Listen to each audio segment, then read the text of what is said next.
Hello everyone, welcome to our JEE पे जीत series. I am Sonali from Learno hub, free learning platform जहां आप पढ़ सकते हो maths, physics, chemistry and biology, वो भी एब्सोल्युटली फ्री at learnohub.com।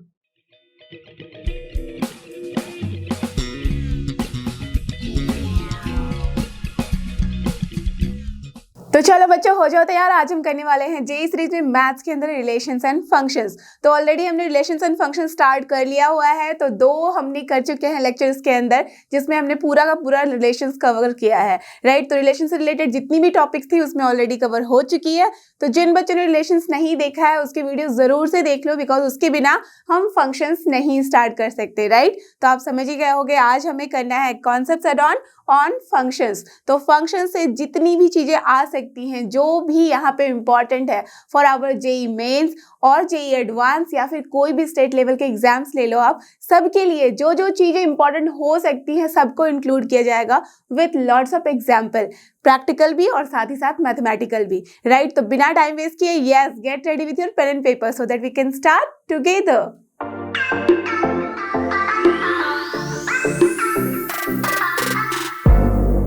और ये देखो, ये हम आ चुके हैं रिलेशंस एंड फंक्शंस में, जहां पे आज डिस्कस करने वाले हैं फंक्शंस, जो कि है बहुत ही ज्यादा इंपॉर्टेंट। तो एकदम ध्यान से देखना, स्टार्टिंग से एंड तक कुछ भी मत छोड़ना। नहीं तो ऐसा होता है ना, बच्चे स्टार्टिंग का तो देख लिया 1-2 मिनट 5 मिनट, उसके बाद छोड़ के चले जाते हैं और फिर सारा कुछ वहीं पे होता है। तो that means you can understand, अगर आपको सारे क्वेश्चन इस टॉपिक से रिलेटेड, साथ ही साथ आगे के टॉपिक्स के भी रिलेटेड क्वेश्चन करने हैं, तो इस टॉपिक को आप बिल्कुल मिस नहीं कर सकते। समझ ही रहे हो ना, फंक्शंस हर जगह आता है, तो सबसे पहले तो अपने दिमाग में फंक्शंस आ जाना चाहिए, है ना। तो बिना टाइम वेस्ट किए चलो देखते हैं फंक्शंस के बारे में। आप देख भी रहे हो, यहाँ पे कुछ पिक्चर सा बना हुआ है, राइट। यू विल अंडरस्टैंड कि क्या मीनिंग है और क्यों मैंने ये पिक्चर डाला है, ठीक है। तो सबसे पहले फंक्शंस होता क्या है, देखो अभी तक हमने पढ़ा था Cartesian product, correct. That means सबसे पहले तो पढ़े थे ऑर्डर्ड पेयर समझ चुके थे, तो फिर चले थे हम कार्टेशियन प्रोडक्ट में, डन। क्योंकि कार्टेशियन प्रोडक्ट के अंदर कुछ नहीं बल्कि जो जो एलिमेंट्स है सारे ऑर्डर्ड पेयर होते हैं। कार्टेशियन प्रोडक्ट पढ़ने के बाद हम पढ़े थे उसके बारे में जिसका नाम है रिलेशन, है ना। तो हमने पता किया था कि हाँ भाई, रिलेशन मतलब कुछ ना कुछ एक रिलेशन होता है एक दूसरे एलिमेंट के बीच में, तभी हम उसे एलिमेंट रिलेशंस के अंदर रखते हैं, राइट। अब रिलेशंस के बाद आ रहे हैं फंक्शंस पे, दैट मीन्स सबका लिंक है एक दूसरे के साथ। अब यहाँ पे जब हम फंक्शन की बात करते हैं ना, तो ये भी एक टाइप का रिलेशन है, कुछ एक स्पेशल टाइप का रिलेशन, और उसी को हम फंक्शन बोलेंगे। दैट मीन्स सारे रिलेशन जो है वो फंक्शन नहीं हो सकते, बट सारे फंक्शन रिलेशन हो सकते हैं। समझ रहे हो। तो एक बेसिक क्वेश्चन कहीं पे भी आ सकता है, दिमाग में बिठा लो, डन। अब किस तरह के रिलेशन को हम फंक्शन बोलेंगे, उसके लिए सबसे बेस्ट एग्जांपल होता है मदर एंड बेबी का, ओके। इतना ध्यान रखना, बच्चे और माँ का जो रिलेशन है ना, एक रिलेशन है, करेक्ट, सबको पता है। अब ये जो रिलेशन है एक्चुअल में वो फंक्शन है। कैसे, ये देखो, समझो। तो डेफिनेशन आप सबको पता ही होगा कि जब भी हम बात करते हैं तो यही बोलते हैं कि एवरी एलिमेंट ऑफ सेट ए, जो कि पहले सेट आता है, ओके। ए क्रॉस बी आपने पढ़ा था ना, कार्टेशियन प्रोडक्ट। जब हम बात करते हैं ए क्रॉस बी की, तो जो पहला वाला सेट है और दूसरा वाला सेट है, इसी में से एलिमेंट्स लिए जाते हैं ऑर्डर पेयर में, करेक्ट। दैट मीन्स पहले वाले सेट के सारे एलिमेंट का कोई ना कोई इमेज होना ही चाहिए। समझ रहे हो। तो पहली बात ये हो गई, और दूसरी बात क्या है कि इसका जो इमेज होगा वो यूनिक होगा। That means one and only image होगा। नहीं आई बात समझ में, तो कोई बात नहीं है, रटने की जरूरत नहीं है। समझ लो कि ए जो है अपना वो है बच्चा, और बी जो है वो है माँ। अब मुझे बताओ कि कभी किसी बच्चे के बारे में ऐसा सुना है जिसकी माँ नहीं है। बायोलॉजिकल मदर तो होगी ही होगी, राइट। समझ सकती हूँ मैं, सर्कमस्टांसेस में ऐसा होता है कि चलो कुछ देर के बाद माँ नहीं रही है, कुछ ऐसा हो गया, अनहोनी हो गई। बट अगर कोई बच्चा है, दैट मीन्स उसका ऑरिजिन कहाँ से आया है, माँ से ही आया ना। दैट मीन्स बायोलॉजिकल मदर तो होनी ही होनी है, बट ऐसा पॉसिबल होता है कि कोई माँ है, दैट मीन्स कोई लेडी है जिसके बच्चे नहीं हैं, right. It is possible. But अगर बच्चा है, दैट मीन्स वो अपनी माँ से रिलेटेड होगा ही होगा। Are you getting the point. That means यहाँ समझ लो कि ए के अंदर अपने सारे बच्चे होंगे और बी के अंदर माँ होंगी, राइट। तो बच्चा, दैट मीन्स एक बच्चा एक ही माँ से रिलेटेड होगा, एक बच्चे की 2 माँ नहीं हो सकती। I am just talking about the terms and conditions applied biological mother, okay. Are you getting the point. तो इसको याद रखने का सिंपल सा तरीका है कि पहले बच्चा और उसके बाद माँ, डन। अब देखो 2-3 बच्चे, जैसे कि अगर मैं इसके साथ बहुत सारे बच्चे ले लूं, 3 4 5 6 ऐसे भी ले लूं, तब भी एक माँ के इतने सारे बच्चे हो सकते हैं, बट एक बच्चे की सिर्फ एक ही माँ हो सकती है। Are you getting the point?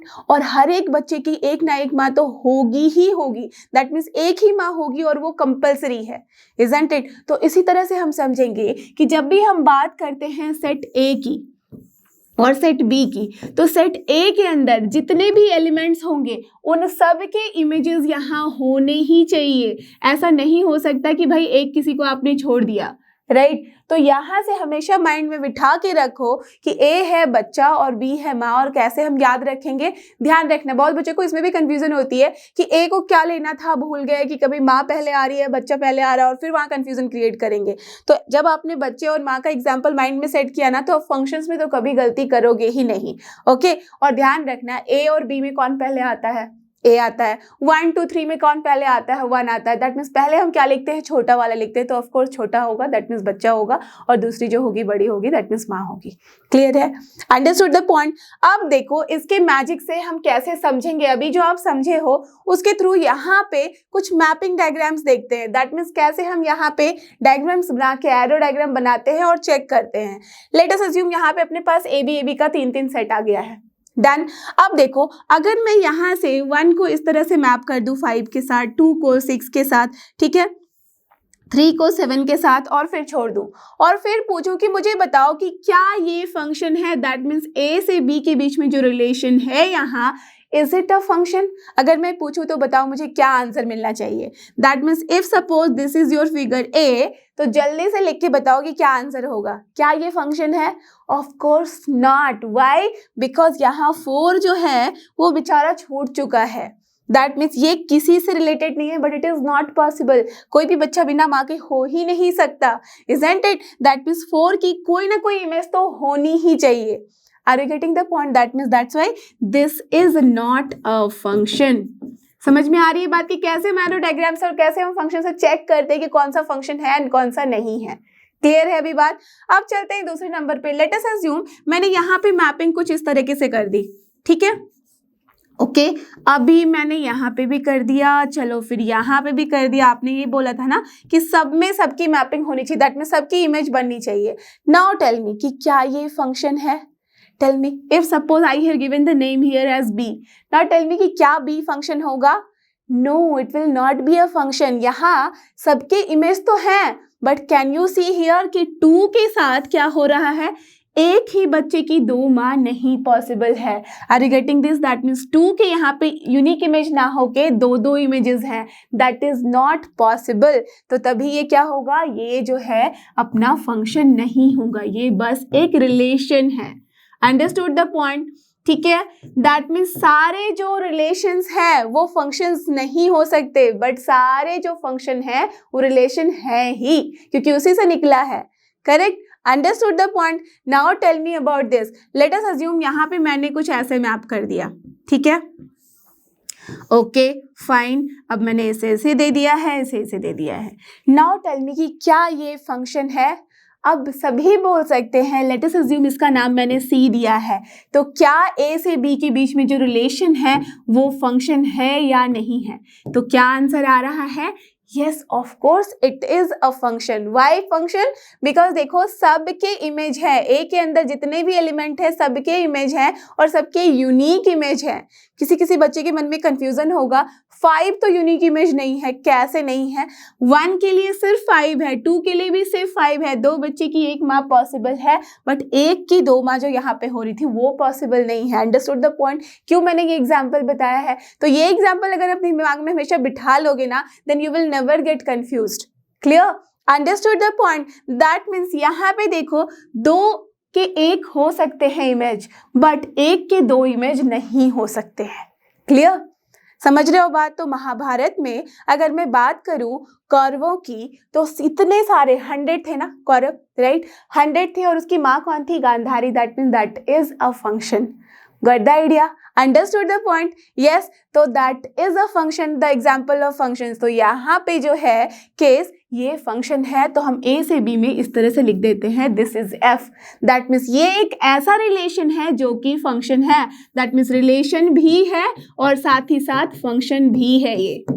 Understood the point? Clear हुआ सारा कॉन्सेप्ट अबाउट द फंक्शन की फंक्शन होता क्या है? अगर ये समझ गए हो तो अब आगे की कहानी आप आराम से कर लोगे. देखो अब हम बात करेंगे फंक्शंस के बारे में कि लिखा कैसे जाता है. आपने देखा कि कैसे इसकी मैपिंग होती है, कैसे हम यहाँ पे एरो डायग्राम बनाते हैं. जब भी हम फंक्शन को लिखते हैं तो जिससे जिसमें जा रहा है, दैट मीन्स मैपिंग जिसमें से जिसमें होती है ओके, उसे हम कुछ इस तरीके से लिखते हैं. That means f such that A to B, A से बी में जा रहे हैं, बच्चा यहाँ है, माँ यहाँ है. Understood the point? इसलिए पहले यहाँ बेबी बनाया गया है और फिर यहाँ पे मदर बनाया गया है. क्लियर? समझ रहे हो बात को? हमेशा ध्यान रखना पहले आएगा 1 2 3 ऐसे नंबर अगर याद रहता है तो याद रखो 1 छोटा है, दैट मीन्स छोटा पहले आएगा तो पहले बच्चा फिर माँ. क्लियर? डन. अब देखो f such that A to B का मतलब क्या हो गया? ए से बी में हम मैपिंग करेंगे. ओके और यहाँ पे हमने क्या लिखा हुआ है, इसका मतलब सोचो कि अगर x, y belongs to f है, इसका क्या मतलब हुआ? इसका कुछ नहीं बल्कि यही मतलब हुआ कि ये जो ऑर्डर्ड पेयर है वो एलिमेंट है किसका? फंक्शन का. इसका मतलब जब हम फंक्शंस की बात कर रहे हैं तो कुछ नहीं बल्कि ये f ऑफ x की वैल्यू कुछ नहीं बल्कि क्या होगी? y. Are you getting the point? That means अगर मैं यहाँ पे फंक्शंस के अंदर लिख रही हूँ x, y, इसका मतलब क्या हुआ कि x जो है वो a से बिलोंग कर रहा है और y जो है वो b से बिलोंग कर रहा है. करेक्ट? ये a में है और ये किस में है? b में. ओके और यहाँ पे x का जो इमेज बन रहा है वही है y और वो किस में होगा? b में. That means here y is the image and x is what? Image के पहले आया है, that means pre image. Understood the point? तो हमेशा ध्यान रखना जो ए का एलिमेंट है that will B pre image और जो बी का एलिमेंट है that will be the image. Clear? Understood the point? अगर ये सारी बातें समझ गए हो तो आप डोमेन एंड रेंज आराम से समझ सकते हो. डोमेन का मतलब क्या हुआ? डोमेन का मतलब होता है वो सारी values of x for which the function is defined. और आपको पता है कि जब हम यहाँ इस तरह से एरो डायग्राम दिखाएंगे और हमें बोलना है कि फंक्शन जो है वो डिफाइंड है फ्रॉम ए टू बी, तो by default you have to understand कि ए के सारे एलिमेंट जो होंगे ना वो मैपिंग में हिस्सा लेंगे according to the rule of function. और फंक्शन का रूल क्या कहता है? यही कहता है कि सबके इमेज होने चाहिए but unique image. Right? That means मैं ऐसा भी लिख सकती हूँ, 2 को भी मैंने 5 के साथ मैच कर दिया, 3 को भी 5 के साथ. Correct? Baby, mother. Just remember that concept. Done. और चलो 4 को दे देते हैं किसी और को. Clear? So this is a function because सबके यूनिक इमेज है, सभी मैप्ड हैं और सबके यूनिक इमेज है, एक के 2 इमेज नहीं बन रहे हैं कहीं भी. Correct? So this is a function. अब मैं अगर इसके बारे में बोलूं कि क्या होगा डोमेन, तो आंख बंद करके आप समझ सकते हो ना. यहाँ पे अगर फंक्शन को मैंने बात करी है और यहाँ पे बोला है f is from a to b, इसका मतलब a के जितने भी सदस्य हैं सभी यहाँ मैपिंग में हिस्सा लेंगे. दैट मीन्स सबके कुछ ना कुछ इमेज बनने वाली है. इसका मतलब सारे ही element of A is the domain of the function. Clear? Understood the concept? तो यहाँ इसलिए डोमेन को आप आराम से लिख सकते हो ए. दैट मीन्स ए के अंदर जितना भी कुछ है, अगर सोचो कि मैं इस एग्जाम्पल के लिए लिखना चाहूँ, यहाँ पे मैंने फंक्शन का नाम दे दिया, लेट अस अज्यूम f1, तो कैसे मैं फंक्शन को लिखूंगी? यहाँ पे मैं लिखूंगी f1 is from a to b. Correct? Understood the concept? ना here if I want to write the domain, तो डोमेन क्या हो जाएगा? यहाँ domain will be here A and either आप ए लिख दो या तो फिर लिख दो ए के अंदर जितने भी एलिमेंट्स हैं that is 1 2 3 4. This will be the answer of this particular domain. Done? Clear? अब बात करेंगे कोडोमेन की. कोडोमेन कुछ नहीं बल्कि जिससे जिसमें मैपिंग हो रही है. That means B is here mapped with A, तो B के जितने भी एलिमेंट्स हैं that will be the codomain. Okay, तो कोडोमेन में भी हम सिर्फ B लिख देते हैं एज इट इज. तो यहाँ पे कोडोमेन क्या हो जाएगा? कोडोमेन जो होगा वो हो जाएगा यहाँ पे B, और B के अंदर क्या क्या चीजें हैं? 5 6 7 8 9. So we can write like this 5 6 7 8 9. Done. अब बात करेंगे हम इमेज की. देखो इमेज जो कुछ नहीं बल्कि क्या है? रेंज है. और रेंज क्या बताया था मैंने, दैट मीन्स जब भी हम यहाँ पे डोमेन के जितने भी एलिमेंट्स हैं जिनका जो भी इमेज बन रहा है, दैट मीन्स जो भी यहाँ पे हम इनपुट दे रहे हैं, लेट अस अज्यूम ये है अपना इनपुट, बस उसी तरह से बिहेव करेगा ये। इनपुट जो भी डालोगे और हमें आउटपुट में जो मिलने वाला है वही है आपका रेंज या तो बोल लो इमेज, करेक्ट। तो कोडोमेन के अंदर ही अपना इमेज लाई कर रहा है, दैट मीन्स रेंज जो है वो कोडोमेन के अंदर है, इसलिए हम यहाँ बात करते हैं कि range is nothing but subset of codomain, not the proper subset. Subset why, because ये दोनों इक्वल भी हो सकते हैं, समझ रहे हो, ऐसे केसेस आएंगे जब यहाँ दोनों इक्वल भी हो सकते हैं, इसलिए ये सबसेट है ना कि प्रॉपर सबसेट। डन, याद है ना वो वाली बातें जो सेट में बताई थी मैंने कि क्या मतलब होता है प्रॉपर सबसेट का। यस, प्रॉपर सबसेट मतलब इक्वल नहीं होते हैं सेट, राइट। और यहाँ इक्वल साइन दिख रहा है ना, इसका मतलब ये इक्वल भी हो सकते हैं, करेक्ट, इसलिए इसको सिर्फ सबसेट बोलते हैं। Okay, understood the concept. Now just see, range का मतलब क्या हुआ, सेट ऑफ इमेजेस। तो अगर मैं यहाँ पे बात करूं कि क्या होगा अपना रेंज, तो टेल मी क्या हो जाएगा, जो भी अपना इमेज बना है दैट मीन्स जो भी अपना आउटपुट है, तो क्या क्या आउटपुट है, 1 2 3 तीनों ही इनपुट के लिए हमें आउटपुट क्या मिला है, 5, अंडरस्टूड। एंड यहाँ पे 4 के लिए आउटपुट क्या मिली है हमें, 8। सो this is only the elements of this range. तो रेंज क्या हो गया यहाँ पे 5,8 ओनली। डन, सिंपल, बहुत ही इजी है। तो इस तरह से हम domain and codomain and range का कॉन्सेप्ट समझेंगे, तभी आप देखोगे कि जब कॉम्प्लेक्स क्वेश्चंस आएंगे तो आप कितनी इजीली इसका domain and codomain and range बता सकते हो। ओके डन, तो चलो आगे देखते हैं। अब देखो, जब हमने फंक्शंस के डोमेन, रेंज एंड कोडोमेन के बारे में बात कर ली है, तो अब आप समझ सकते हो कि क्या होता है अपना रियल वैल्यूड फंक्शन या तो फिर रियल फंक्शन। देखा है ना, बहुत जगह क्वेश्चंस देखा होगा, it is a real function then find this, right, ऐसा ऐसे क्वेश्चंस रहते हैं। तो यहाँ समझो, बहुत ही बेसिक सा मीनिंग है, but you have to know this, कि जब भी हम बात करते हैं किसी फंक्शन के और उसका जब रेंज होता है, वो रेंज क्या होता है, रियल नंबर या तो subset of real number. Understood the point, that means जब भी रेंज जो है या तो वो रियल नंबर होगा या तो सबसेट ऑफ रियल नंबर होगा, तो उसी को सिंपल हम बोलते हैं real valued function, because value क्या दे रहा है, ये रियल नंबर, बहुत सिंपल है, तो इसलिए हम इसे रियल वैल्यूड फंक्शन बोल देते हैं।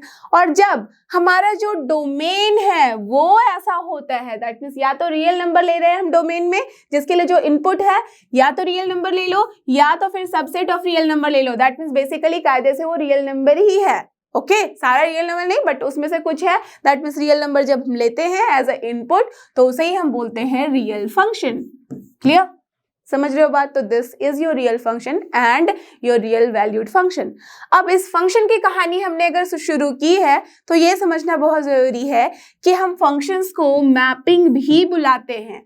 क्यों? बिकॉज आपने देखा था एरो डायग्राम में मैंने वर्ड भी यूज किया था, इसलिए मैपिंग। तो हम एरो डायग्राम में करते क्या है, एक को दूसरे से मैप ही करते हैं ना, राइट। तो इसलिए फंक्शंस को हम मैपिंग भी बुलाते हैं, और इसलिए मैपिंग बुलाते हैं, रिलेशंस को मैपिंग नहीं बुलाते बट फंक्शंस को। व्हाई? बिकॉज ए के अंदर जितने भी एलिमेंट है ना, सबकी मैपिंग होती है, इसलिए।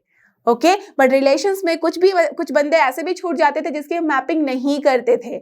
Okay, understood the concept. तो इसलिए फंक्शंस में सारे बच्चे हैं जिसकी मैपिंग कंपलसरी है, तो इसलिए हम बच्चों को छोड़ नहीं सकते, राइट। तो इसलिए यहाँ पे फंक्शंस को हम मैपिंग भी बुलाते हैं।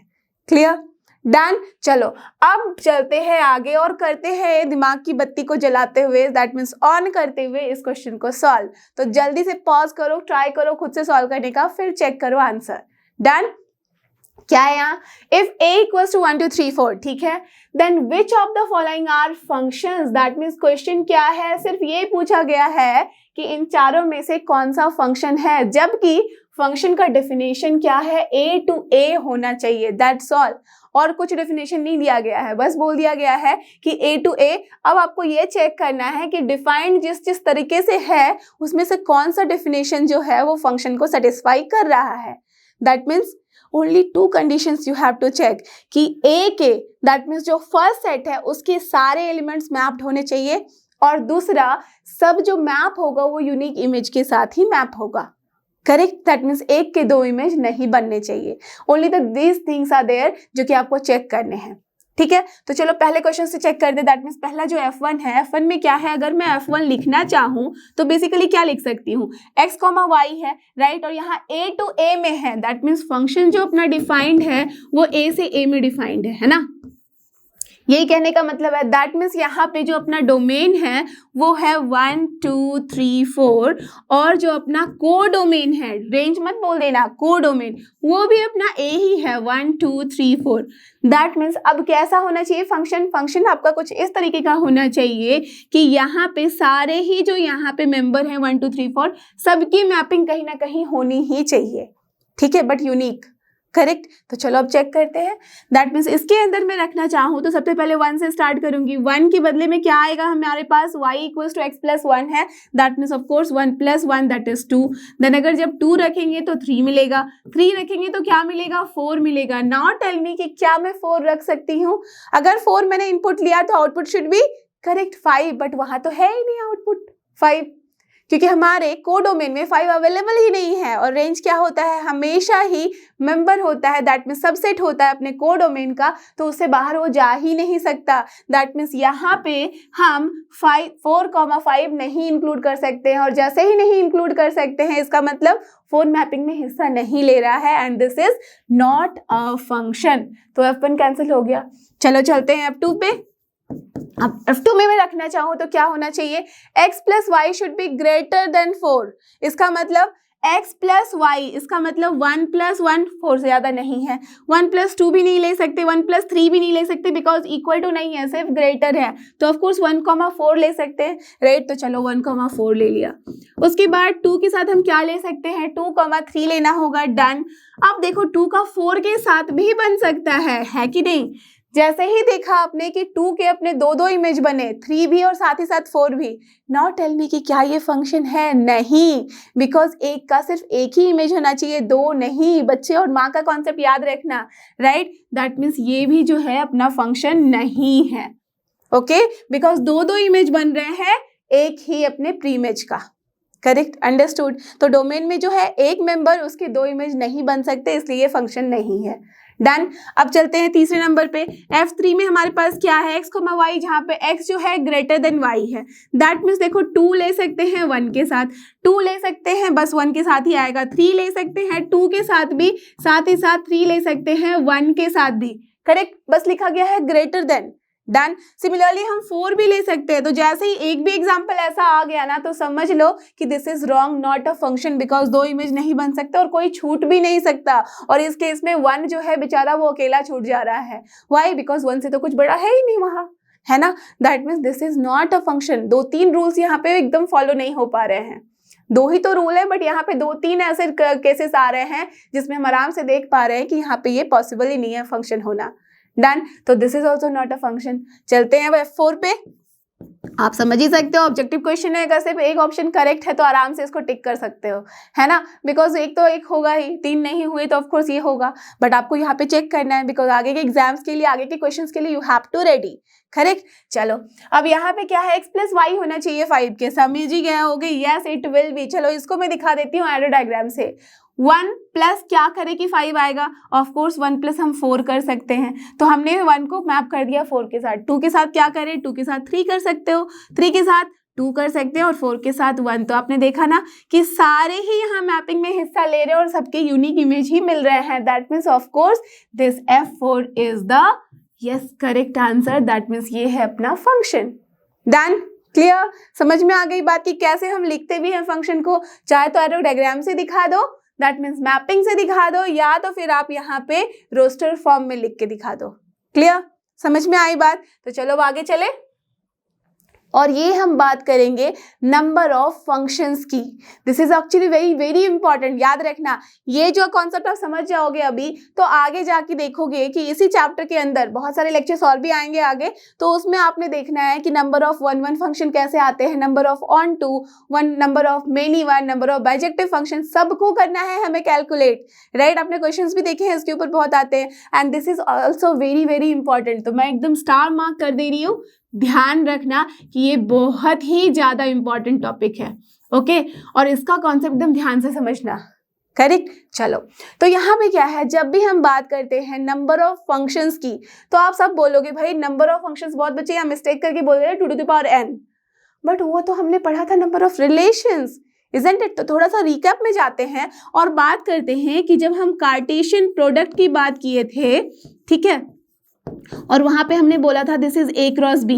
तो जब हम कार्टेशियन प्रोडक्ट की बात करते थे और वहाँ पे हमें चाहिए था कि नंबर ऑफ कार्टेशियन प्रोडक्ट कितने होंगे, तो हमने number of member of the Cartesian product तो क्या बोले थे, अगर ये अपना क्या है n है ना, अगर नंबर ऑफ मेंबर जो है in the Cartesian product n है, तो ये हम कैसे निकालते थे, आराम से हमें पता है कि हम बोलते थे this is nothing but number of a into number of b, है ना, हम यही बोलते थे, यही होता था अपना number of Cartesian product, member of Cartesian product.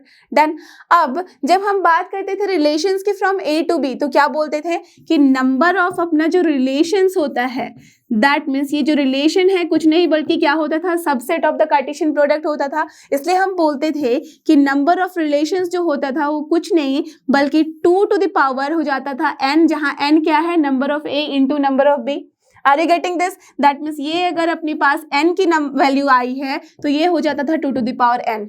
Done, you remember this things, right. अगर ये बात आपको याद है तो अब क्या समझ में आया हमें कि फंक्शंस जो है वो रिलेशन से भी छोटा है, राइट। बट हम ये नहीं बोल सकते कि ये इसका सबसेट है, बिकॉज सबसेट में तो बहुत सारे ही अपने बनेंगे मेंबर्स, और हमें पता है कि फंक्शंस के लिए हमें चेक करना होता है कि हर एक member of the first set should be related with someone, right. But subset के अंदर तो बहुत सारे ऐसे आएंगे जिसमें कि कुछ रिलेटेड ही नहीं होगा, है ना। Got the idea? समझ रहे हो बात? अगर नहीं समझ में आया तो एकदम सिंपल सा एग्जाम्पल 1 और 2 का लेके भी चेक कर सकते हो आप, राइट। तो यहाँ पे सारे रिलेशंस तो अपने फंक्शंस नहीं होते हैं, फंक्शंस के लिए एकदम स्पेसिफिक रूल होता है, तो उस रूल को फॉलो करने वाला कैसा होना चाहिए मेंबर, कुछ इस तरीके का। लेट अस अज्यूम इसका नाम मैंने रख दिया a और इसका नाम रख दिया है b, ठीक है। अब a से b में जो फंक्शन है अपने पास, उसका क्या मतलब हुआ, a से b के अंदर जो फंक्शन है उसका मतलब ये है कि ये जो x1 है उसके कोई ना कोई यहाँ पे एक इमेज होनी ही चाहिए। Are you getting the point? That means जरूरी नहीं है कि सिर्फ x1 y1 से रिलेट हो, x1 यहाँ पे y2 से भी रिलेट हो सकता है, y3 के साथ, y4 के साथ, या yn के साथ, करेक्ट। दैट मीन्स अगर मैंने यहाँ m मेंबर्स लिए हैं, इसका मतलब है कि अगर नंबर ऑफ a मेरे पास यहाँ पे m है और नंबर ऑफ b जो है मेरे पास यहाँ पे n है, तो अपने पास टोटल नंबर ऑफ फंक्शंस कितने बन सकते हैं, यहाँ पे m मेंबर हैं, इसका मतलब एक के पास कितने ऑप्शन है, n, correct. Are you getting the point? Just see here, अपने पास जो ऑप्शन है, एक के पास है n ऑप्शन, दूसरे के पास कितना ऑप्शन है, इसके पास भी है n option. Are you getting this? Why I am telling you कि n ऑप्शन है, बिकॉज यहाँ पे यूनिक इमेज होना चाहिए, बट जरूरी नहीं है कि यहाँ पे एक का सिर्फ एक ही इमेज होगा, 2 का एक इमेज भी हो सकता है, 3 का भी एक इमेज हो सकता है। अगर मैंने सोचो x1 को मैप कर दिया y1 के साथ, तो x2 भी मैप हो सकता है y1 के साथ, x3 भी मैप हो सकता है y1 के साथ, there is no problem at all. That means किसी एक के पास अपने पास n ऑप्शन है चूज करने के लिए, करेक्ट। Got the idea? इस आपके चूज और सिलेक्शन का जो कॉन्सेप्ट है आप परमुटेशन कॉम्बिनेशन में ऑलरेडी पढ़ोगे, बट उसका बेस समझ रहे हो आपके कैसे होता है, कितने नंबर ऑफ ऑप्शंस है आपके पास, आपको ये सेलेक्ट करना है। तो एक के पास यहाँ n नंबर ऑफ ऑप्शंस है, दूसरे के पास भी n नंबर ऑफ ऑप्शन है, ऐसे कितने नंबर है यहाँ m, isn't it? That means हमारे पास कितने नंबर टाइम हम चलेंगे, m टाइम्स चलने वाले हैं, तो m टाइम्स हमें n ऑप्शंस मिल रहे हैं। तो बेसिकली हमारे पास रिजल्ट क्या आ रहा है, n to the power m और not? Yes it is. Got the idea how we are getting n to the power m, right. क्या करना है, अपने पास जो मेंबर a में है उनके पास कितने ऑप्शन है हमें ये चूज करने हैं, करेक्ट। यहाँ कहीं भी टर्म्स एंड कंडीशंस अप्लाइड नहीं है जब तक कि हमने ये ना बोल दिया हो ये भाई 1-1 है या ऑन 2 है, उसमें अलग आप देखोगे रिलेशन, ओके, वहां पे अलग तरह का कॉन्सेप्ट पढ़ोगे, वो मैं बताऊंगी जब 1-1 और मेनी 1 या ऑन 2 में समझाऊंगी। यहाँ पे सिर्फ हमें बात करनी है नंबर ऑफ फंक्शंस की, और नंबर ऑफ फंक्शंस के लिए हमें बस देखना है कि एक के पास कितने ऑप्शन है, तो एक के पास n ऑप्शन है, ऐसे ही हमारे पास m जो नंबर है उसके पास भी n ऑप्शन है, दैट मीन्स m टाइम्स होगा अपना n, that is n to the power m, correct? Understood? So this is only your number of functions that will be, अगर a to b अपना function defined है तो n to the power m होगा अपना answer, correct? Clear? अब इसको याद कैसे रखें? बहुत सारे बच्चे n to the power m था या m to the power n में कंफ्यूज होते हैं, ये बहुत सिंपल सा है, तो यहाँ पे कंफ्यूज होना बहुत जायज है, ऐसा कुछ नहीं कि आपने कुछ गलती कर दी। इसको याद करने के लिए एक ट्रिक समझ लो। आपको कोई पूछे तो क्या करोगे, नाम बताने बोल सकते हैं ना, तो बस यहाँ पे याद रखना कि आपको नाम बताना है, ठीक है। नाम बता से याद रख लो कि हम इस फॉर्मूले को याद रख सकते हैं। कैसे, देखो नाम बता, मैंने एन को यहाँ पे क्या किया है कैपिटल और एम को भी कैपिटल, पहले एन आ रहा है फिर आ रहा है, दैट मीन्स यहाँ से याद रखना कि एन टू द पावर हम एम कर देंगे। ओके, बता यहाँ पे क्यों लिया है, बिकॉज हम क्या कर रहे हैं, बी के ऊपर हम पावर रख रहे हैं ए का, समझ रहे हो आप बात। तो हमने यहाँ b to the power a किया, बिकॉज b पहले आ रहा है a बाद में आ रहा है, तो b to the power a कर दो। इसलिए यहाँ पे क्या है, number of b to the power number of a ही अपना है n to the power m। तो इस वाले ट्रिक से, इस वाले आप जस्ट सिंपल से नाम से, नाम बता में आप याद रख लेना कि अपना नंबर ऑफ फंक्शन कितना है, n to the power m। Clear, understood. तो अगर ये आप फॉर्मूला समझ चुके हो कि कैसे याद रखना है और कैसे ये आया है, तो चलो चलते हैं इस क्वेश्चन को सॉल्व करने को। करेक्ट, तो जल्दी से दिमाग की बत्ती जलाओ, क्वेश्चन का आंसर बताओ क्या है यहाँ। If A be a set containing 12 distinct elements, 12 distinct element है ए में, then the total number of possible functions from A to A, that means function कहाँ से कहाँ है, ए टू ए में क्या होना चाहिए answer, perfect. Number of A to the power number of A क्या होगा, करेक्ट, 12 टू द पावर 12। और कौन सा ऑप्शन है, option D is your correct answer. था ना बहुत ही सिंपल, राइट। तो कॉन्फिडेंस थोड़ा सा बढ़ा। अब चलते हैं अगले क्वेश्चन पे और चेक करते हैं कॉन्फिडेंस अब कहाँ है। और ये देखो आ चुका है अपने पास नेक्स्ट क्वेश्चन, यहाँ पे आपको मिलने वाला है स्टार अगर आपने ये क्वेश्चन कर लिया सॉल्व, ठीक है। तो पॉज करो वीडियो और सॉल्व करो खुद से, फिर चेक करो मेरे आंसर के साथ। ओके, क्या है यहाँ देखो, if b is equal to 1 to 3 done and a equals to xy, ठीक है। तो सबसे पहले जैसे ही दिख रहा है यहाँ पे समझ ही गए होंगे कि नंबर ऑफ b और नंबर ऑफ a देखना है हमें। Okay done, then total number of relations from b to a, ध्यान रखना रिलेशंस आ गया है from b to a। Okay, don't be confuse here कि नाम बता वाला फॉर्मूला चेक करना है, इसीलिए मैंने यहाँ नाम चेंज करके आपको क्वेश्चन दिया है। नाम बता से आप याद रखना n to the power m होता है एंड n यहाँ होता है नंबर ऑफ b और m होता है number of a, but in the case of जबकि फंक्शंस अपना a टू b डिफाइंड होता है, करेक्ट, याद है ना। बट यहाँ पे अपना जो फंक्शन है वो डिफाइंड किस तरह से है, b टू a।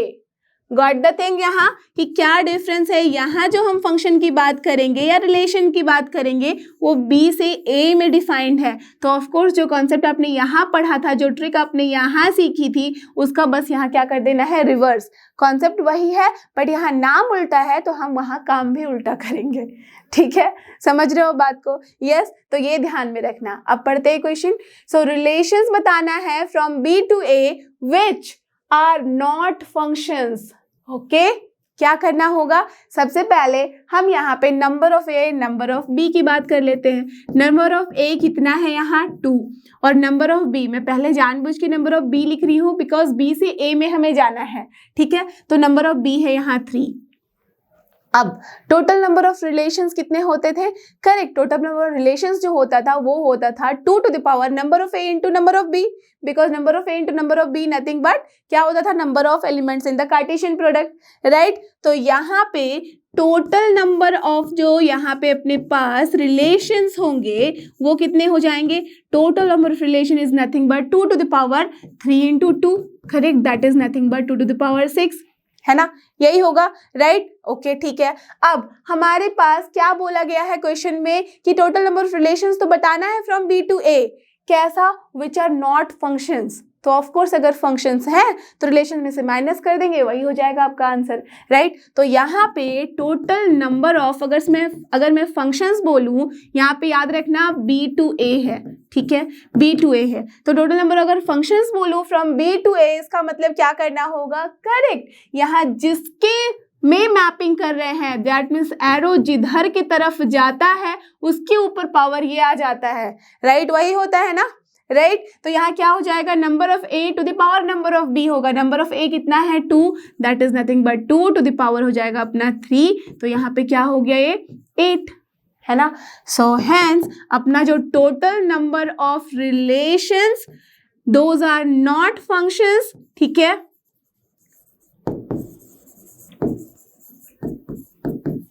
ये कितने हो जाएंगे? ऑफ कोर्स कोई भी बोल सकता है 2 to the power 6 minus 2 to the power 3 होगा यहाँ पे, and 2 to the power 6 is nothing but कितना होता है 64 माइनस 8, कितना आंसर हो गया 56, करेक्ट? यही होगा ना, देख लो ऑप्शन कौन सा है। So option C is here correct answer. तो ये निकल आया आपके पास आंसर, राइट? तो कितने लोगों को स्टार मिल चुका है यहाँ देख लो, राइट? तो जिन्होंने स्टार अपना हासिल किया है those are the winner. Okay, तो चलो आगे चलते हैं और चेक करते हैं अपने फंक्शंस को थ्रू ग्राफ। तो दिस इज वेरी इंपॉर्टेंट। यहाँ हम स्टेप इन कर चुके हैं एक ऐसे कॉन्सेप्ट में जिसको आप जिंदगी भर यूज करोगे, ठीक है? ग्राफ को यूज करके हमें चेक करना है फंक्शंस, और ये है शॉर्टकट तरीका। ओके, आपने देखा कि हमें कैसे एरो डायग्राम के थ्रू चेक कर सकते हैं, या तो फंक्शंस में जो डेफिनेशन है उसको थ्रू चेक करते हैं। द सिंपलेस्ट तरीका इज कि अगर हम ग्राफ बना ले फंक्शन का, या तो ग्राफ दिया हुआ है, या तो हम इतने अच्छे से अपने ब्रेन को शार्प कर चुके हैं कि किसी भी फंक्शन को देखते के साथ समझ जाए कि ग्राफ कैसा बनेगा, जो कि आप सीखोगे इस वीडियो और साथ ही साथ नेक्स्ट वीडियो के लास्ट तक आप समझ जाओगे कि कोई भी फंक्शन को देख के कैसे हम उसका ग्राफ बना सकते हैं, ठीक है? वो आप एकदम अच्छे से करोगे अगर मेरे साथ आपने पूरा का पूरा टॉपिक को अच्छे से समझ लिया है और साथ में खुद भी सेल्फ स्टडी किए हो। तो मेरे साथ बस आप जुड़े रहो। डन? तो हम किसी भी फंक्शन के थ्रू चेक करके बता सकते हैं कि भाई ये फंक्शन है या नहीं, करेक्ट? कैसे? देखो, जो भी फंक्शन अपना गिवन होगा उसको प्लॉट करो। डन? प्लॉट कर लिया। प्लॉट करने के बाद हमें क्या करना है? बस चेक करना है एक अपने पास स्ट्रेट लाइन कैसा parallel to y axis draw करना है। दैट मीन्स चलो सिंपल सा एग्जांपल लेते हैं, जैसे कि अगर मैंने बोल दिया y इक्वल्स टू अपने पास कोई भी फंक्शन ले लो, let us assume x square. सबको पता है ना कि एक्स स्क्वायर कैसा होता है, अपना पैराबोला होता है ना, इस तरीके का होता है। अब अगर मैंने यहाँ पे ये है अपना इन्फिनिटी, ये है अपना इन्फिनिटी, दैट मीन्स बेसिकली ये एक्स एक्सिस होता है, ये वाई एक्सिस, ये वाई डैश है और ये एक्स डैश है। तो अगर मैंने इसे ड्रॉ कर लिया y इक्वल्स टू अगर एक्स स्क्वायर है, तो सिंपल तरीका क्या था? एक तरीका था कि आप यहाँ 1 रखो, 2 रखो, फंक्शन कैसे डिफाइंड है उसके ऊपर चेक करना होता है। डन? अगर लेट अस अज्यूम इस फंक्शन को मैंने डिफाइन कर दिया है from r to r, that means real number to real number, तो आपको क्या चेक करना है?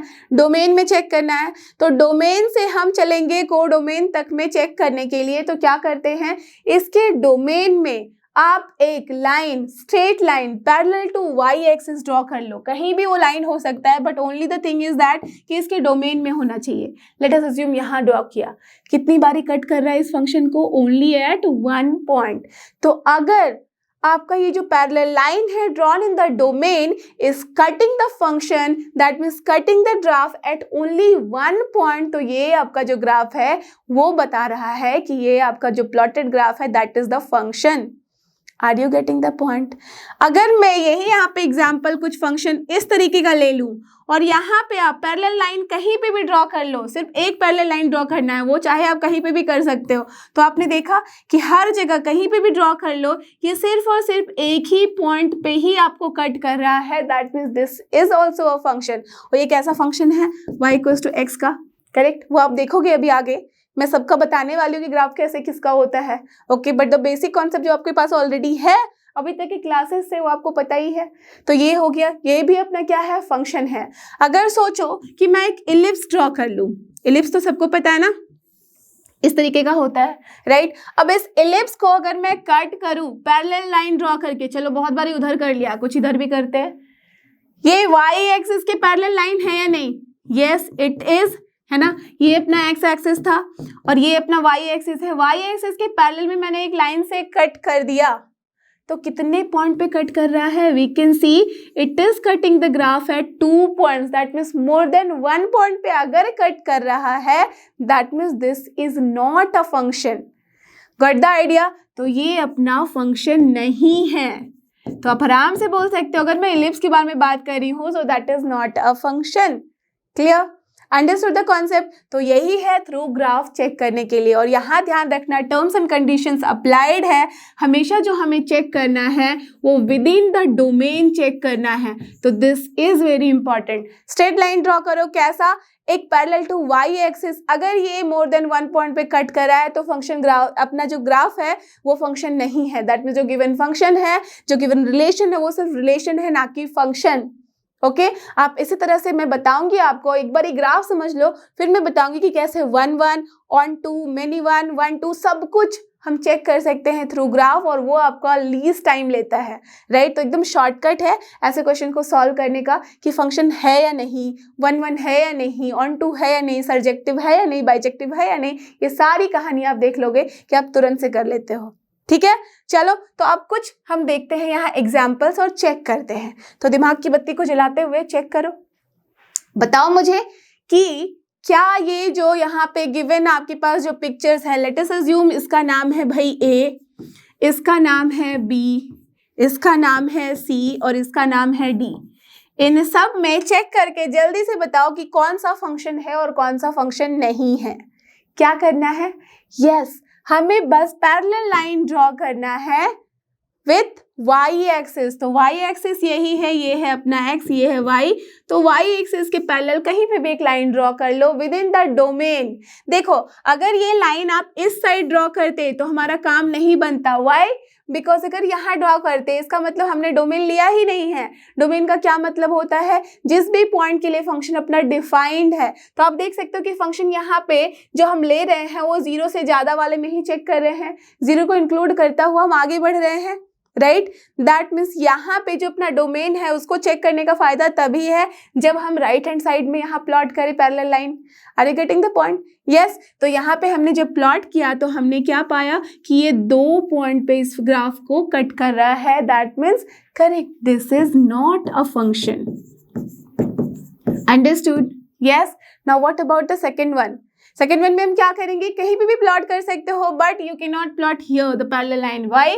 बिकॉज का डोमेन में ही नहीं रहेगा, है ना। हमने यहाँ क्या देखा है कि यहाँ सर्कल है एंड सर्कल का जो रेडियस है दैट मीन्स वो इतने में ही कन्फाइंड है। तो ऑफ कोर्स हमें जो चेक करना है वो इतने एरिया में ही हमें चेक करना होगा, है ना। तो कहीं पे भी चेक कर सकते हो, आइदर दिस साइड और दिस साइड, एनीवेयर, बट एक लाइन आप ऐसा ड्रॉ करना है जो कि पैरेलल ऑफ वाई एक्सिस हो, right, with in the domain.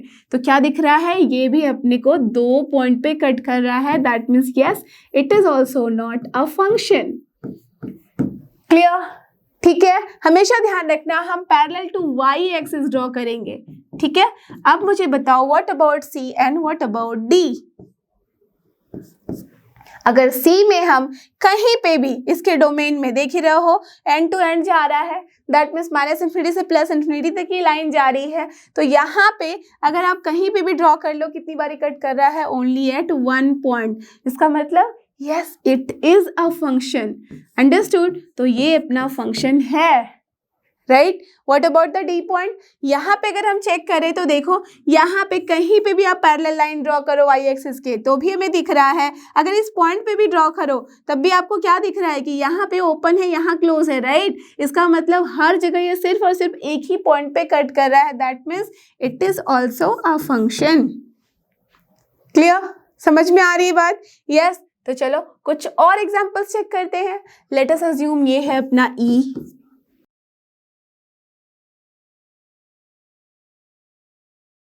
Correct, और ये है अपना H, है ना। तो अपने पास 4 प्लॉट यहाँ पे भी है। अब क्या करना है, सेम तरीके से पैरेलल लाइन ड्रॉ कर लो।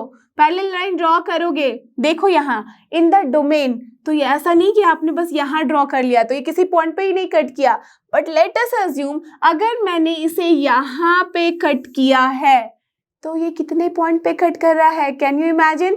इस पॉइंट पे ये यहाँ पे भी, यहाँ पे भी, यहाँ पे भी, हर जगह दिख रहा है ना हमें। That means with in this range यहाँ पे कितने पॉइंट्स हमें मिल सकते हैं? इनफाइनाइट। तो ये इनफाइनाइट नंबर ऑफ पॉइंट्स पे कट कर रहा है, इंटरसेक्ट कर रहा है। इसका मतलब yes, it is not a function. Are you getting the point? जब भी हम पैरेलल लाइन ड्रॉ करते हैं वाई एक्सिस के साथ तो बस ये चेक करना है कि कितने पॉइंट पे कट कर रहा है। बट यहाँ ऑलरेडी ये जो एरिया है इतने से इतने के बीच में, we don't know that how many points are within this area. Because जब हम रियल नंबर में बात करते हैं, किसी भी अपने पास जो कोई भी 2 पॉइंट ले लो उनके बीच में infinite number of real numbers होते हैं, है ना, आप सबको पता है। तो इस सारे पॉइंट पे ही अपना इंटरसेक्ट करेगा ना कोई लाइन, अगर हम पैरेलल टू ड्रॉ करते हैं तो। दैट मीन्स ये so many पॉइंट्स पे कट कर रहा है। सो of course this is not a function. समझ में आई बात? Yes. Now what about this one? यहाँ पे आप देख सकते हो कहीं पे भी पैरेलल लाइन ड्रॉ कर दो, it is cutting at only one point, that means यहाँ पे हम क्या बोलेंगे, yes this is a function. Now what about this one, यहाँ पे भी देख लो, आप कहीं पे भी ड्रॉ कर लो पैरेलल लाइन, कितनी बारी कट कर रहा है, सिर्फ और सिर्फ एक ही पॉइंट पे, करेक्ट। सिर्फ हम एक लाइन की बात कर रहे हैं, ये लाइन हो सकता है कि आपने यहाँ ड्रॉ किया या यहाँ या यहाँ या यहाँ, ऐसा नहीं कि चारों लाइन ड्रॉ कर दो और बोलो ये 4 पॉइंट पे कट कर रहा है, that is not the point, only one parallel line you have to draw within the domain and you have to check कितने पॉइंट पे कट कर रहा है, एक पे किया, that means yes it is a function. What about this one, एक butterfly type दिख रहा है ना, कट करके देखो कहीं पे भी, क्या दिखा हमें, ये तो मोर देन 1 पॉइंट पे कट कर रहा है, 2 पॉइंट पे कट कर रहा है, that means of course it is not a function. Understood the concept कि कैसा फंक्शन होता है और कौन सा फंक्शन नहीं होता है और कैसे हम चेक करते हैं थ्रू ग्राफ।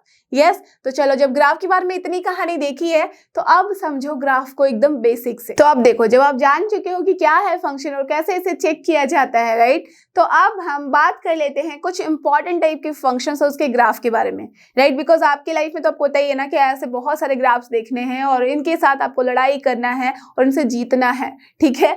तो सबसे बेसिक जो अपने पास फंक्शंस हैं उनके ग्राफ किस तरीके से बनते हैं और फिर जब उसमें हम तोड़ मड़ोड़ करते हैं, एक्स्ट्रा यहाँ पे डालते हैं पंचेस एंड ऑल, तो फिर भी चेक करेंगे हम कि ट्रांसफॉर्मेशन के थ्रू कैसा हो जाता है ग्राफ, राइट। तो एकदम बने रहो, जुड़े रहो, सारे कॉन्सेप्ट को ध्यान से देखते रहो, यू विल फाइंड कि आप खुद कितने कॉन्फिडेंट हो चुके हो कि हर तरह के ग्राफ को देखते के साथ समझ जाओगे क्या फंक्शन है, या फंक्शन को देख के आप समझ जाओगे कि ऐसा ग्राफ बनेगा और क्या होगी इसकी पूरी बायोडाटा, राइट। समझ रहे हो ना, बायोडाटा का मतलब दैट मीन्स के डोमेन के बारे में, रेंज के बारे में, 1 1 ऑन 2 इन 2 जितनी भी चीजें होती हैं सारा कुछ आप बता पाओगे, पीरियोडिक है या नहीं, इवन ऑड है या नहीं, सब कुछ बता पाओगे। ओके, तो यहाँ पे सबसे पहले कुछ एकदम इंपॉर्टेंट फंक्शंस देखते हैं, उसके ग्राफ भी देखते हैं। डन। तो सबसे पहला कौन सा आता है, आइडेंटिटी फंक्शन। नाम ही बता रहा है भाई, अपनी आइडेंटिटी वो एकदम बरकरार रखता है। इसका मतलब क्या हुआ कि फंक्शंस जो है यहाँ पे अगर हमने बोला है R to R, it will depend, जरूरी नहीं है कि ये हमेशा R to R ही हो, ये हो सकता है कि A to B ले लिया हमने, या तो हो सकता है कि ये हमने N to N ले लिया है, that means natural number two natural number, या तो इंटीजर टू इंटीजर, कुछ भी, इट डिपेंड्स कि हमने क्वेश्चंस को किस तरह से बनाना है या फिर किस तरह से प्लॉट करना है, ठीक है। तो इट इज नॉट कि कंपलसरी है कि R to R ही लेना है आपको। डन, ठीक है। तो यहाँ पे बस फंक्शन का मतलब क्या है कि यहाँ अपने पास y जो है, दैट मीन्स जो ऑर्डर्ड पेयर हम ले रहे हैं x, y, उसमें y कुछ नहीं बल्कि क्या है, x ही है, दोनों इक्वल है, इसलिए मैं बोल रही हूँ आइडेंटिटी अपनी बरकरार रख रहा है। Are you getting the point? That means basically y is equal to, हम लिखते हैं f ऑफ x और इसकी वैल्यू कितनी है, x। जब अपने पास फंक्शन कुछ इस तरीके का होता है तो उसे ही हम बोलते हैं identity function, correct, for its domain. तो यहाँ पे एज कि हमने क्या किया है, यहाँ फंक्शन को डिफाइन किया है R to R, इसका मतलब डोमेन क्या है, real number. Got the idea? तो इस क्वेश्चन को देख के ही बिना ग्राफ के भी आप बता सकते हो कि डोमेन क्या है, यहाँ रियल नंबर। तो यहाँ से मैं डायरेक्टली लिख देती हूँ इसके डोमेन के बारे में कि this is the real number, और थ्रू ग्राफ भी आप चेक करोगे कैसे हम चेक करते हैं real number. Late us assume ये यहाँ पे नहीं गिवन रहता, सिर्फ ग्राफ रहता, तब भी हम चेक कर सकते हैं, ठीक है, that I will tell you. अभी देखो, इसका मतलब तो आप समझ गए, y इक्वल्स टू fx लिखते हैं और fx की वैल्यू है x, जितने भी यहाँ डोमेन में होंगे अपने एलिमेंट सबके लिए, करेक्ट, डन। अब जब हमें इसे प्लॉट करना है तो सबको पता है ही, जिनको नहीं पता है वो देख लो, ये अपना x एक्सिस होता है, ये y एक्सिस, ये है x dash, that means negative x axis, negative y axis, ये होता है भाई अपना ऑरिजिन, है ना। जब हमने y इक्वल्स टू x बोला, इसका मतलब 0 पे क्या होगी वैल्यू फंक्शन की, 0 ही होगी, है ना। 1 पे क्या होगी वैल्यू 1, 2 पे 2, 3 पे 3, 4 पे 4, -1 पे -1, -2 पे -2, दैट मीन्स बेसिकली जो फंक्शन का ग्राफ होगा वो कुछ इस तरीके का होगा, राइट। फ्रॉम कहाँ से कहाँ हम ड्रॉ करेंगे, एज के डोमेन क्या है अपना रियल नंबर, दैट मीन्स -∞ से लेके +∞ कहीं भी ड्रॉ कर सकते हो आप, इसलिए ये जस्ट ऑन गोइंग चलता रहेगा प्रोसेस, कुछ इस तरीके का, कहीं स्टॉप नहीं है। तो this function is like this only, कहीं पे भी कोई भी वैल्यू ले लो, लेट अस अज्यूम ये अगर 5 है तो यहाँ पे वैल्यू भी कितनी मिलेगी हमें, 5, करेक्ट, यही मतलब है। तो इसे ही हम बोलते हैं आइडेंटिटी फंक्शन, बिकॉज अपनी आइडेंटिटी वो हर जगह लेकर ही चल रहा है। अगर -17 पे भी चेक किया तो वैल्यू कितनी आएगी, -17 ओनली, राइट। अब मुझे बताओ कि अगर सोचो कि ये ना देके सिर्फ हमारे पास ये ग्राफ होता और फिर पूछा जाता कि इसका डोमेन क्या है और फिर इसका रेंज क्या है, तो क्या बताएंगे? देखो, डोमेन यहाँ पे समझ सकते हो आप कि डोमेन इसका मतलब होता है कि किन किन वैल्यूज ऑफ x के लिए ये डिफाइंड है। तो x के किन किन वैल्यूज के लिए डिफाइंड है, एज वी कैन सी कि ये ग्राफ कैसा है, चलता जा रहा है। That means for each and every point in the number line. ये जो x एक्सिस है ये आपको क्या बताता है, 0 के right hand side and left hand side, that means negative as well as positive, right. और जब ग्राफ कुछ इस तरीके का है, बिना ब्रेक के कहीं पे भी ओपन नहीं दिखा रहे हैं, इसका मतलब it is defined for each and every value and that is nothing but range, real number, right. तो इसलिए क्या हो गया, डोमेन इसका रियल नंबर। Done, clear. अब बात करते हैं कोडोमेन की। तो कोडोमेन के लिए अगर हम ग्राफ इस तरह से प्लॉट कर रहे हैं तो वहां से भी आप बता सकते हो और यहां से भी बता सकते हो, जिसमें भी हम मैप करते हैं that is only your codomain. तो यहाँ पे जनरली कोडोमेन क्वेश्चन नहीं पूछा जाता because that is not important, but अगर कोडोमेन जानना है तो जिसमें हम मैप करते हैं वही होता है अपना कोडोमेन। तो यहाँ पे यही आर ही जो है रियल नंबर, वही है अपना कोडोमेन, राइट। तो आइदर आप ऐसे लिखो या तो फिर -∞ से +∞ लिखो with the open bracket, right. आपको पता ही ऐसे भी लिखा जाता है। डन। तो हम ऐसे भी लिख सकते हैं ओपन इंटरवल में भी, या तो फिर हम आर लिख सकते हैं, करेक्ट, अंडरस्टूड। तो this is your codomain. Similarly the same thing is here also, जो अपना डोमेन है। अब रेंज का क्या मतलब हुआ? रेंज आपको पता है कि इमेज होता है। अब इमेज क्या है, यहाँ पे हर एक पॉइंट के लिए हमें दिख रहा है कि वही वाली वैल्यू ले रहा है। दैट मीन्स कोई भी वैल्यू ले लो यहाँ रियल नंबर में, you are going to get the same value. That means of course ये इसी का रेप्लिका है, करेक्ट। इसका मतलब हमें क्या मिल गया, this is also the real number, या तो फिर आप बोल लो -∞ से +∞। दैट मीन्स यहाँ पे अपना रेंज और कोडोमेन क्या हो गया, इक्वल। तभी मैंने बताया था ना कि रेंज जो है वो सबसेट होता है, ना कि प्रॉपर सबसेट। तो in this case we can see कि दोनों इक्वल हो गए हैं, correct. Understood the concept and point, right. तो ये हो गया अपना identity function, domain, range and codomain. अब चलते हैं कुछ और भी फंक्शंस के लिए, और यहाँ हम बात करेंगे कांस्टेंट फंक्शन की। कांस्टेंट फंक्शन फिर से आप नाम से समझ सकते हो, कांस्टेंट वैल्यू ले रहा है।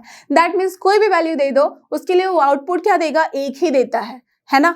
समझ रहे हो बात? दैट मीन्स यहाँ पे अगर मैंने फंक्शन को फिर से डिफाइन किया है R2R, जरूरी नहीं कि R2R ही डिफाइंड हो, इट विल अगेन डिपेंड कि आपने डिफाइन कैसे किया है। बट अगर R2R डिफाइन कर रहे हैं तो हमें प्लॉट करने के लिए सिंपल तरीके से x axis y axis draw कर लेना है ना। और फिर हमें यहाँ पे वैल्यूज क्या देनी है, कोई भी वैल्यू आप उठा के ले लो, आपको क्या मिल रही है output, C। Late us assume ये जो पॉइंट है ये है वो कांस्टेंट C।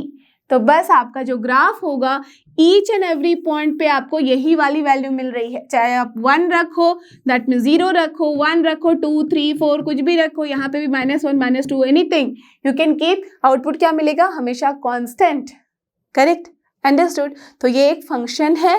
क्यों फंक्शन है, पैरेलल लाइन ड्रॉ करके देखो कहाँ पे कट कर रहा है, एक ही पॉइंट पे, है ना। तो ये फंक्शन है, राइट। ऐसे भी हमें दिख रहा है कि हर एक पॉइंट के लिए हमें एक ही इमेज मिल रहा है, बट एक पॉइंट के लिए दो इमेज तो नहीं मिल रहे हैं ना। समझ रहे हो ना बात, कि बच्चा और माँ का रिलेशन हमेशा वो वाला रिलेशन अगर फॉलो कर रहा है, that means that is a function, and yes it is a function, correct. तो यहाँ पे हम डोमेन कैसे बताएंगे, सेम कॉन्सेप्ट, चेक कर लो कि ग्राफ कहाँ से कहाँ जा रहा है, -∞ से +∞, हर जगह डिफाइंड है, तो ऑफ कोर्स कि क्या हो जाएगा R। और ऐसे भी देखो अगर ये ग्राफ ना होता, ये गिवन होता, तब भी हमें समझ जाते कि यहाँ पे जिसमें मैपिंग कर रहे हैं तो जो भी फर्स्ट है वही है अपना डोमेन। तो डोमेन लिख दिया हमने। कोडोमेन क्या होगा, ऑफ कोर्स आप समझ सकते हो, R इज द कोडोमेन, जिसमें हम मैप करते हैं that is the codomain.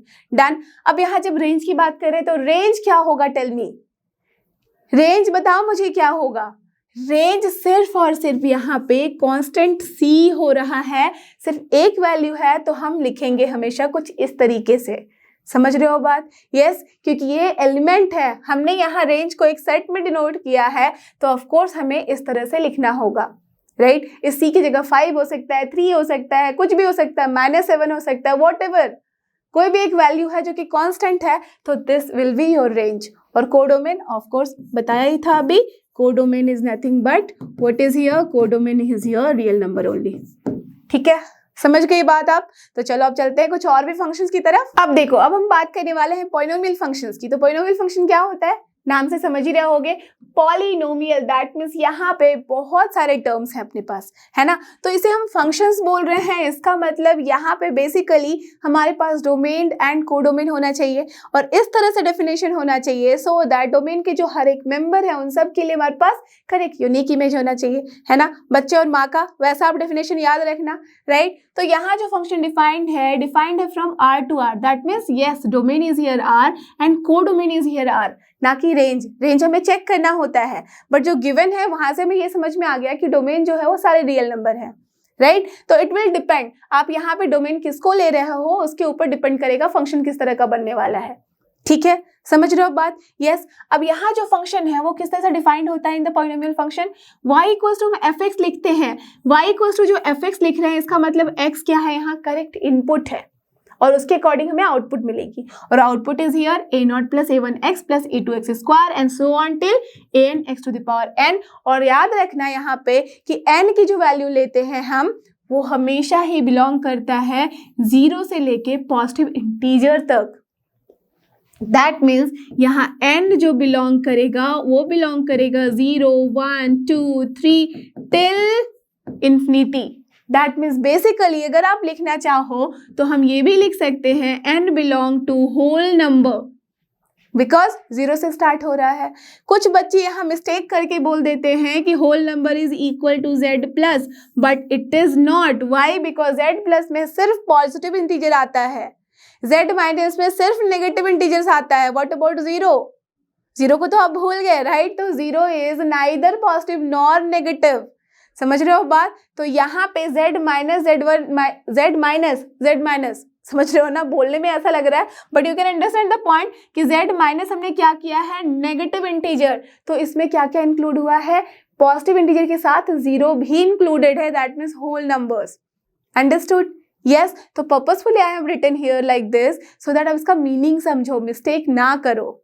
Okay, these are your basic classes. तो एकदम ध्यान से इन सारे कॉन्सेप्ट को बिठाना है माइंड में, ओके। तभी मैं बोल रही हूँ कि एक भी टॉपिक एक भी जगह मिस मत करो, बिकॉज कब कौन सा बहुत इंपॉर्टेंट पार्ट आपके लिए काम आ जाए फ्यूचर में, है ना। चलो, एंड यहाँ पे a0, a1, a2 ये सारी जो चीजें हैं वो क्या है, ऑफकोर्स आप बोलोगे कांस्टेंट, और कांस्टेंट लिया कहाँ से जाता है, रियल नंबर से ले लिया हमने, है ना। ठीक है, तो ये कहानी हो गई। अब सोचो कि x के बारे में क्या बोला गया था, इनपुट। तो ऑफकोर्स इनपुट हम कहाँ से लेंगे, करेक्ट, फ्रॉम द डोमेन। तो इट विल अगेन डिपेंड कि आपने डोमेन किसको लिया है, a लिया है, b लिया है, c लिया है, नेचुरल नंबर, इंटीजर क्या लिया है उसके ऊपर डिपेंड करेगा। तो जो भी आप डोमेन लोगे x वहीं से बिलोंग करेगा। डन। तो ये डेफिनेशन आप समझ चुके हैं पॉलिनोमियल फंक्शन।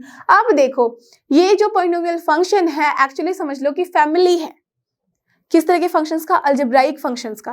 दैट मीन्स जो अपने पास फंक्शन था ना, अभी जो आपने पढ़ा है आइडेंटिटी फंक्शन, कांस्टेंट फंक्शन, फिर पढ़ोगे क्वाड्रेटिक फंक्शन, अब क्यूबिक फंक्शन, ये सारा फंक्शंस जो है ना इसी में से निकला है। कैसे? जस्ट हमने यहाँ पे थोड़ी तोड़ मरोड़ की है, वैल्यूज चेंज की है, अपने पास डिफरेंट डिफरेंट फंक्शंस आ गए हैं। जैसे कि सोचो, अगर मुझे ऐसे कांस्टेंट फंक्शन बनाना है तो मैं क्या करूंगी, y इक्वल्स टू, अगर मैं यहाँ पे f ऑफ x की वैल्यू सिर्फ लिख दूं a0, तो ये हो गया ना कांस्टेंट फंक्शन। कैसे आया? आप बोल सकते हो a1, a2, a3 जो सारे ही हैं इन सबको अगर 0 वैल्यू दे दो तो, right, isn't it? Yes, correct. ठीक है। अब अगर, बट गलती से भी यहाँ x को 0 मत दे देना। वाई? Tell me. अगर x को 0 दोगे तो आप सोचो कि आपका ग्राफ कैसा बनेगा, आपका डोमेन सिर्फ 0 हो जाएगा, तो वो तो फंक्शन ही नहीं हुआ ना, वो एक पॉइंट बन गया। 0 पे क्या वैल्यू मिल रही है, 0। That means you are just plotting only 1 point, 0। That means अगर a0 की वैल्यू लेटेस्ट अज्यूम 5 ही है तो आपके पास इस पॉइंट पे वैल्यू कितनी मिली है, 5। दैट्स ऑल, बस एक पॉइंट आपको मिला है। समझ रहे हो? बट यहाँ डोमेन क्या था, सारे रियल नंबर। दैट मीन्स ये फंक्शन होता है उस केस में नहीं, बिकॉज सारे पॉइंट के लिए हमारे पास इमेज ही नहीं है। Understood the point? तो हम x को 0 नहीं ले सकते हैं, ये एकदम ध्यान में रखना कि x can not be here 0, because what we have to take, x belong करना चाहिए रियल नंबर को, हर एक पॉइंट के लिए हमारे पास इमेज होनी चाहिए। Done? Understood? This is actually very important. Okay, ठीक है। अब देखो n बिलोंग्स टू, यहाँ पे जो हम बात कर रहे थे तो यहाँ पे मुझे क्या करना था, कांस्टेंट बनाना था, तो कांस्टेंट बना दिया। अब देखो यहाँ पे अगर मुझे इसे आइडेंटिटी फंक्शन बनाना है, that means F X equals to मुझे चाहिए x, कैसे मिलेगा? अगर सोचो कि a1 इक्वल्स टू मैंने 1 बोल दिया, डन, और बाकी a0 a2 a सबको बता दो आप 0, हो गया ना आपका आइडेंटिटी फंक्शन, समझ रहे हो? तो it will totally depend upon कि हमने क्या वैल्यूज कैसे ली है, उससे आप यहाँ पे हिसाब लगा सकते हो कि कैसा फंक्शन बनेगा। डन, समझ रहे हो बात को? अब देखो यहाँ पे कुछ बहुत ही इंपॉर्टेंट थिंग मैं यहाँ पे आपको बताने वाली हूँ, ग्राफ। तो यहाँ पे मैंने अभी क्या बताया कि ये एक फैमिली है, उसमें से ही हमारे पास क्यूबिक फंक्शन भी आता है, क्वाड्रेटिक फंक्शन भी।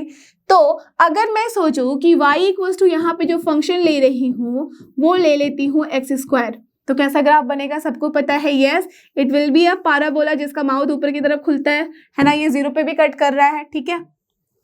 ओके इस तरह का फंक्शन है, this is X axis, this is Y axis. पहले लाइन कहीं पे भी ड्रॉ कर लो तो आपको पता ही कि एक ही जगह पे कट कर रहा है, that mean this is a function, right. अब देखो इसका डोमेन क्या होगा, तो जब हमें ग्राफ से चेक करना होता है तो ये चेक करना होता है कि कहाँ से कहाँ डिफाइंड है। एज यू कैन सी कि यहाँ नेवर एंडिंग है, ये चलता जा रहा है, दैट मीन्स माइनस इन्फिनिटी से लेता हुआ ये पॉजिटिव प्लस इन्फिनिटी तक जा रहा है ना। तो इसका मतलब यहाँ डोमेन क्या हो गया अपना, माइनस इन्फिनिटी से प्लस इन्फिनिटी, ऐसे लिखो या तो फिर लिख दो ऑल रियल नंबर, जो भी डोमेन है यहाँ, करेक्ट, अंडरस्टूड। तो दिस इज द डोमेन। अब अगर मैं इसके रेंज के बारे में बात करूं तो टेल मी क्या वैल्यू आएगी, जस्ट सी हियर। अभी सारे कॉन्सेप्ट मैंने आपको positive, non positive, negative, non positive in सब के दे दिए हैं, तो अब यहाँ मिस्टेक करके मत लिख देना कि ऑल पॉजिटिव रियल नंबर। जिन बच्चों ने सिर्फ लिख दिया आर पॉजिटिव तो उनका आंसर हो गया wrong. Why, you can see कि अपने पास जो वैल्यू है 0 पे क्या वैल्यू मिल रही है, 0 ही मिल रही है। उसके बाद आप कोई भी वैल्यू ले लो, negative positive, you are getting positive value, तो आर प्लस तो होगा बट अलॉन्ग विद दैट 0 भी वैल्यू होगी, करेक्ट, अंडरस्टूड। तो चाहे तो आप लिख दो आर प्लस यूनियन 0, ठीक है, या तो फिर आप क्या लिख सकते हो यहाँ आर माइनस, हम लिख सकते हैं आर माइनस, समझ रहे हो, जस्ट लाइक दैट कॉन्सेप्ट जो आपने यूज किया है। या तो फिर आप लिख सकते हो 0 to infinity, everything is fine, कोई भी ऑप्शन में आप सेलेक्ट कर लो, that will be the correct answer, but गलती से भी सिर्फ आर प्लस मत लिख देना, क्लियर, अंडरस्टूड। तो ये है अपना रेंज, है ना। और डोमेन, कोडोमेन क्या था ऑब्वियसली जिसमें हम डिफाइन कर रहे हैं, तो अगर प्लॉट सिर्फ इतना बनाते तो कोडोमेन भी लिखना पड़ता सिर्फ पॉजिटिव रियल नंबर के साथ 0, बट एज कि हमने क्या किया है, प्लॉट पूरा बनाया है, तो कोडोमेन यहाँ पे पूरा का पूरा रियल नंबर है। डन, समझ रहे हो बात को कि कैसे हम चेक करते हैं थ्रू ग्राफ कि कैसे इसका डोमेन चेक किया जाता है और कैसे रेंज। डन, अब चलो इसी पॉलिनोमियल फंक्शन में से एक और फंक्शन हम निकालते हैं जो कि आपको पता ही है, क्यूबिक फंक्शन। तो अगर क्यूबिक फंक्शन का ग्राफ बनाते हैं ना तो वो कुछ इस तरीके का होता है, राइट, है ना। वैल्यू रख के देख लो, आप देखोगे कि ऐसे ही आती है वैल्यू। तो ये है एक्स एक्सिस, ये है वाई एक्सिस, दैट मीन्स 0 पे वैल्यू कितनी आएगी, अगर मैंने यहाँ y इक्वल्स टू ले लिया है x cube, that means basically F of x. तो सोचो अगर x की वैल्यू 0 ली तो 0 मिलेगा, 1 लिया तो क्या मिलेगा, 1 मिलेगा, है ना, 2 लिया तो क्या मिलेगा, हमें 8 मिलेगा। इसलिए देख रहे हो इसका ग्राफ किस तरह से हो जाता है, यहाँ पे दिस इज 8, दिस इज 1, हमेशा बढ़ता है, एक्सपोनेंशियली बढ़ता है, दैट मीन्स ज्यादा तेजी से बढ़ता है, राइट, इस तरह से बढ़ता है यहाँ पे। तो हमारे पास जो ग्राफ मिल रहा है वो इस तरीके का है। तो अब यहाँ से आप मुझे बताओ कि अगर मुझे पता करना है कि क्या डोमेन होगा तो क्या हो रहा है यहाँ पे। As you can see graph यहाँ पे नेगेटिव से लेके पॉजिटिव तक एक्स एक्सिस में हर जगह स्प्रेड किया हुआ है, तो हम बोल सकते हैं कि minus infinity two plus infinity, that means यहाँ पे भी अपना डोमेन जो है वो ऑल रियल नंबर है। डन, अब क्या होगा यहाँ रेंज, टेल मी। रेंज के बारे में अगर मैं बात करूँ तो आप देख सकते हो ये भी अपने नेगेटिव वाई एक्सिस से लेके पॉजिटिव वाई एक्सिस के हर एक पॉइंट को इंक्लूड कर सकता है, डिपेंडिंग अपॉन कि हमने एक्स में कहाँ तक वैल्यूज ली है, राइट। डन, उसी के अकॉर्डिंगली बढ़ रहा है, दैट मीन्स यहाँ पे भी वो सारे रियल नंबर के लिए डिफाइंड है, दैट मीन्स सारे रियल नंबर पे हमें मिल रही है वैल्यू। तो रेंज भी क्या हो गया यहाँ पे, ऑल रियल नंबर, या तो आप बोल लो 0 to minus infinity to infinity, correct. So this is the here what your range. तो आपने देखा पॉलिनोमियल फंक्शन में जरूरी नहीं है कि हमेशा ही अपना डोमेन एंड रेंज जो है वो सेम रहेगा, डोमेन हमेशा सेम रहेगा but range can be different. Here you can see the example, यहाँ एक्स क्यूब के लिए जब चेक किया, this is also polynomial, x square is also polynomial, but दोनों ही केस में यहाँ रेंज क्या था, सिर्फ हमारे पास था 0 टू इन्फिनिटी, राइट, बट यहाँ क्या मिला हमें, यहाँ मिला हमें -∞ to +∞। Clear, understood the point? Yes. अब समझो कुछ बहुत ही इंपॉर्टेंट। अब यहाँ पे देखो, अब हमारे पास जो यहाँ पे टॉपिक आई है वो क्या है, इवन एंड ऑड फंक्शन का कॉन्सेप्ट। समझ रहे हो, यहाँ पे मैंने पर्पसफुली आपको स्टार्ट कर दिया समझाना even and odd, so that अब के बाद जितने भी फंक्शन आप देखोगे माइंड में फिक्स होता जाएगा कि कौन सा इवन है कौन सा ऑड है। आपके सामने 2 एग्जाम्पल भी है, राइट? आप मुझे बताओ कि इवन फंक्शन का मतलब क्या होता है, मतलब इवन होगा वो हर जगह, है ना? तो इवन फंक्शन का कॉन्सेप्ट इतना समझ लो कि जब भी हम बात कर रहे हैं ना, तो नेगेटिव वैल्यूज के लिए भी हमें सेम वैल्यू मिले फंक्शन की। ठीक है, समझ रहे हो बात को? दैट मीन्स यहाँ पे अगर फंक्शन की वैल्यू देखो कि अगर मैं 2 के लिए चेक करूँ क्या वैल्यू मिल रही है, 4। -2 के लिए चेक करूँ तो क्या वैल्यू मिल रही है, 4 ही मिल रही है। -3 के लिए जो मिलेगी, +3 के लिए मिलेगी, वो सेम वैल्यू मिल रही है। दैट मीन्स यहाँ प्लस माइनस से यहाँ कोई डिफरेंस नहीं आ रहा है हमारे आंसर में। समझ रहे हो? दैट मीन्स हियर ऑलवेज जब भी हम बोलते हैं कि f ऑफ -x की वैल्यू f ऑफ x होती है तो उसे ही हम बोलते हैं अपना इवन फंक्शन। Correct, understood? और जब हम ऑड फंक्शन की बात करते हैं तो वहाँ हमारे पास आ जाता है f of -x equals to minus of fx। देख लो यहाँ पे एग्जाम्पल, 1 की वैल्यू हमें 1 मिल रही है, बट -1 की वैल्यू हमें कितनी मिल रही है? देखो ये अगर 1 है, यहाँ 1 की वैल्यू हमें यहाँ मिल रही है -1। Got the idea? That means positive के लिए पॉजिटिव मिला, नेगेटिव के लिए नेगेटिव मिला। ये बिल्कुल बदला ले लेता है ऑड फंक्शन। देख रहे हो, अगर मैंने यहाँ 2 वैल्यू ली थी तो हमें 8 मिला है, बट यहाँ अगर मैं 2 वैल्यू ले रही हूँ तो मुझे कितना मिल रही है वैल्यू यहाँ पे, -8। -2 का होल क्यूब कितना होगा? ऑफ कोर्स -8 होगा, right? Are you getting the point? That means हमारे पास f ऑफ -x करने पे जब वैल्यू आ जाए माइनस ऑफ fx तो वो हो जाता है ऑड फंक्शन। करेक्ट? तो ये तो कॉन्सेप्ट हुआ जब आप चेक कर रहे हो through formula and the given concept. That means हम इस तरह से चेक कर रहे हैं वैल्यूज पुट करके। करेक्ट, अलजेब्राइक फॉर्म में, एनालिटिकल फॉर्म समझ सकते हो उसको। बट कैसे हम चेक करेंगे ग्राफिकल फॉर्म में? जब आपके पास ग्राफ यहाँ पे ड्रॉन है और पूछा जाए कि क्या फंक्शन यहाँ इवन है या ऑड है, सबसे सिंपल सा मेथड होता है कि जो इवन फंक्शन है वो सिमेट्रिक अबाउट वाई एक्सिस होता है। Just see here, symmetric about Y axis. इसका क्या मतलब हुआ? वाई एक्सिस क्या है? यही है इसके सिमेट्रिक। दैट मीन्स जो भी फंक्शन अपना राइट हैंड साइड में होगा सेम उसका रेप्लिका बनता है लेफ्ट हैंड साइड। इसका मतलब वाई एक्सिस को समझ लो कि ये मिरर है और ये बनाएगा मिरर इमेज।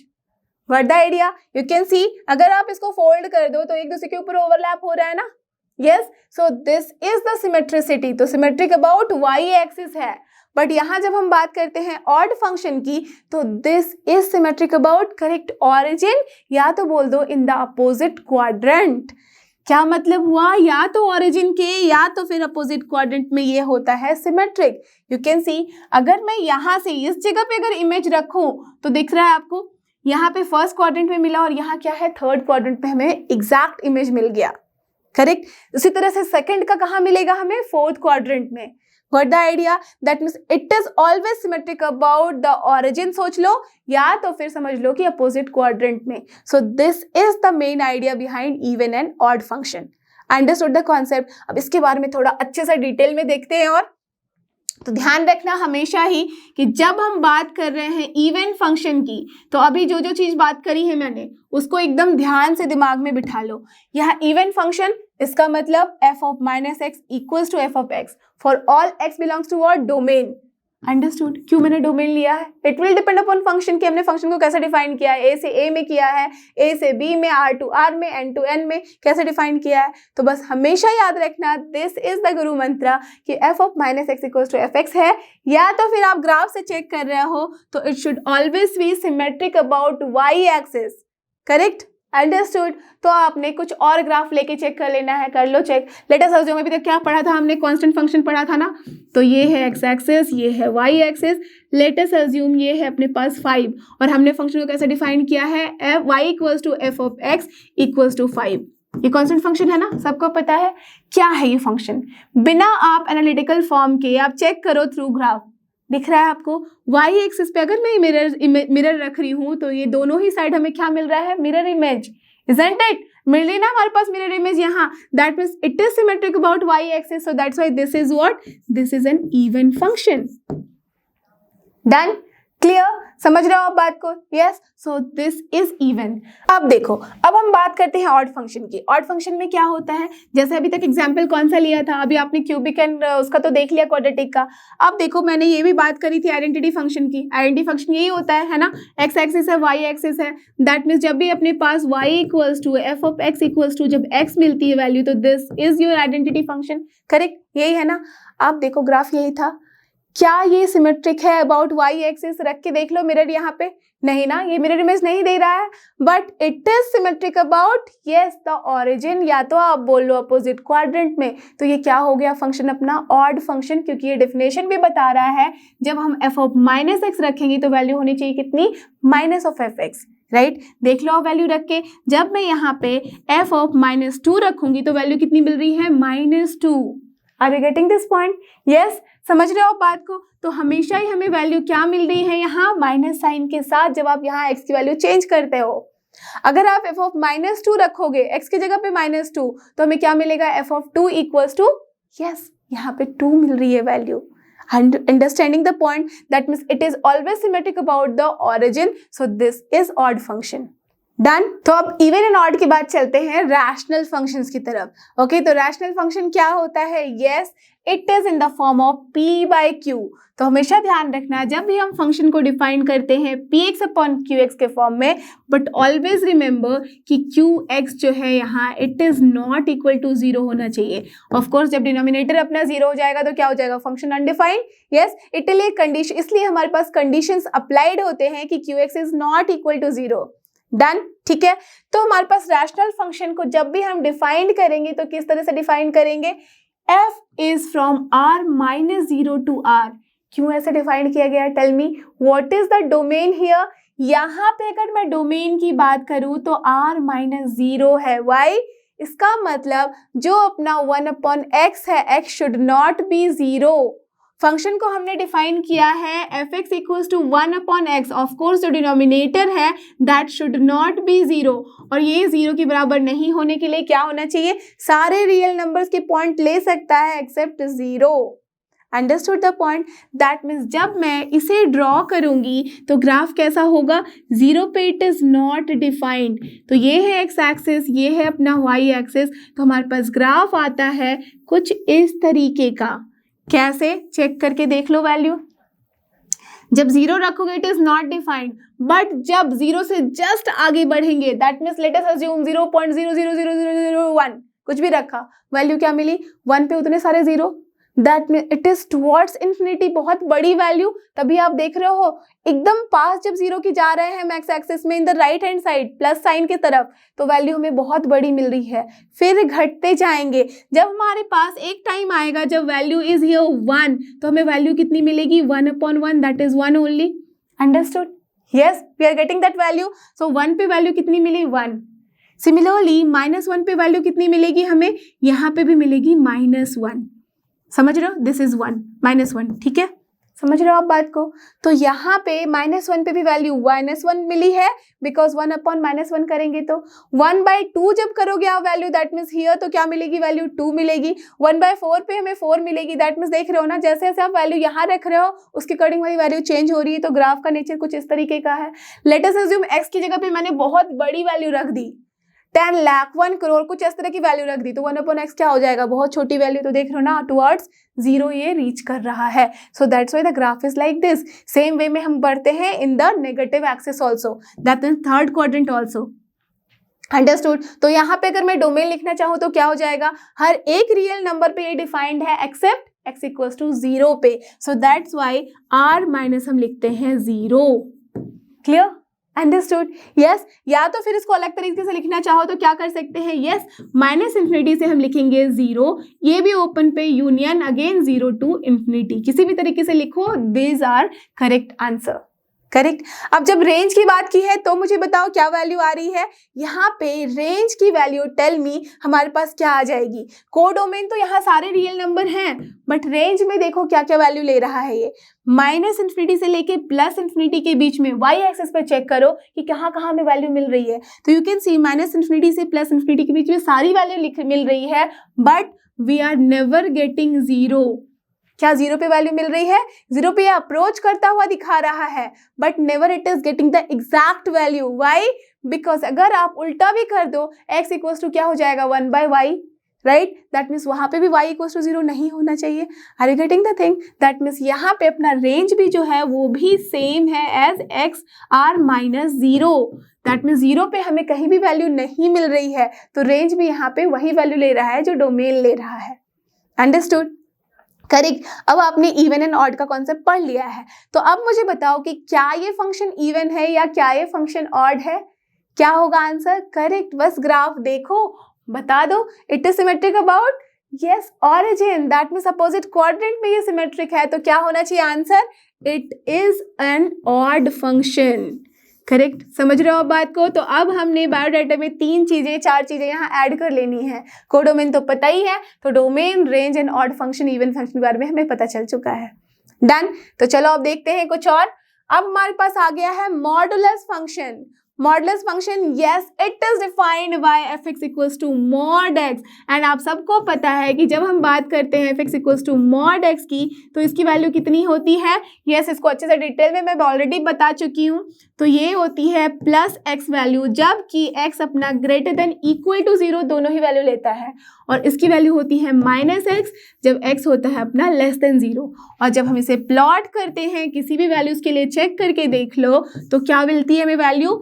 ये मिलता है V शेप। 0 पे वैल्यू 0, 1 पे वैल्यू 1, 2 पे 2, 3 पे 3, -1 पे भी 1 ही मिलती है वैल्यू, -2 पे भी 2 ही मिलती है वैल्यू। दैट मीन्स नेगेटिव ले लो या फिर पॉजिटिव ले लो, we are getting the positive value only. समझ ही गए होगे? Yes, it is an even function because symmetric about क्या है? वाई एक्सिस, है ना? तो इवन फंक्शन हो गया। ये बात हमने समझ ली तुरंत से देखते ही। अब मुझे बताओ डोमेन क्या है यहाँ? Domain that means it is defined for all the real number. ऐसे भी देख रहे हो यहाँ पे R to R है, राइट? और ऐसे भी हमें दिख रहा है कि यहाँ पे क्या है? x नेगेटिव एक्सिस से पॉजिटिव एक्सिस के हर एक वैल्यूज के लिए ये डिफाइंड है। तो डोमेन क्या हो गया? All real number. What about the range? Don't tell me कि ये R+ है। वाई? बिकॉज 0 भी तो वैल्यू ले रहा है। सो क्या हो जाएगा आंसर में? Yes, it will be either 0 to ∞ लिखो, इंक्लूडिंग 0, ठीक है? तो क्लोज ब्रैकेट हो जाएगा एट 0 पे। डन। तो इंक्लूडिंग 0 यहाँ पे हो सकता है, या तो फिर आप क्या लिख सकते हो? R- हम लिख सकते हैं R-, या तो फिर हम क्या लिख सकते हैं? R+ union 0। हर तरीके से लिखा जा सकता है, बट ऑलवेज लाइक दिस, ठीक है? अंडरस्टूड। तो रेंज भी हमने लिख डाला, डोमेन भी लिख डाला, कोडोमेन तो हमें पता ही है, this is also R। Correct. Understood the point? So this is the graph. हमेशा ध्यान रखना, दिस इज वेरी इंपॉर्टेंट। आप बहुत कुछ देखोगे इसके बारे में, जब ट्रांसफॉर्मेशन करोगे तब भी आप देखोगे कि मॉड का कैसे वैल्यू हम चेंज करते हैं, ठीक है? तो चलो अब देखते हैं आगे। अब हमारे पास आ गया है सिग्नम फंक्शन। सिग्नम फंक्शन क्या है? करेक्ट, इस फंक्शन को डिफाइन किया ही हुआ है इस तरह से। आपको पता है कि f(x) की वैल्यू 1 होती है कब? जब x ग्रेटर देन 0 है। 0 पे 0, और जब हम लेस देन 0 लेते हैं तो माइनस वैल्यू लेता है, -1 वैल्यू। दैट मीन्स अगर हमने इसे डिफाइन करना है तो हम इसका ग्राफ इस तरह से डिफाइन कर सकते हैं, that at 0 we are getting 0। तो यहाँ पे मैंने डॉट बना दिया, ठीक है?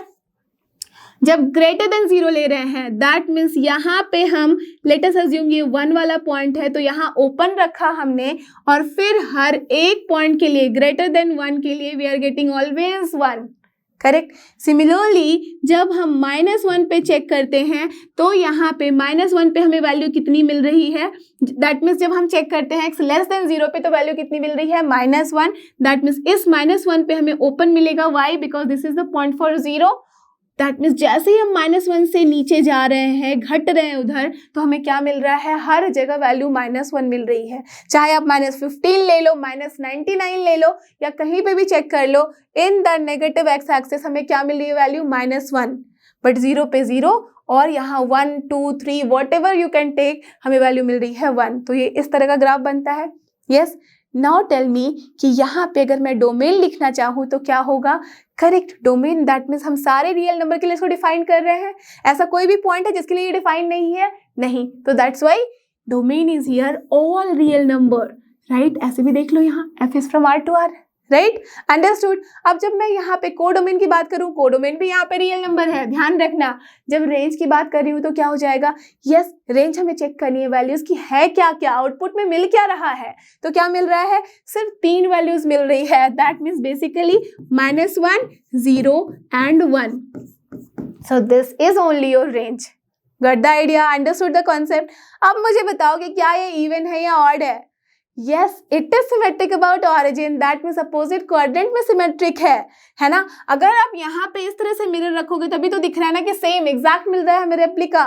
तो this is symmetric about origin, so this is an odd function। Understood the concept? समझ में आ रही है बात आपको? यस, तो चलो अब चलते हैं आगे और बात करते हैं ग्रेटेस्ट इंटीजर फंक्शन की।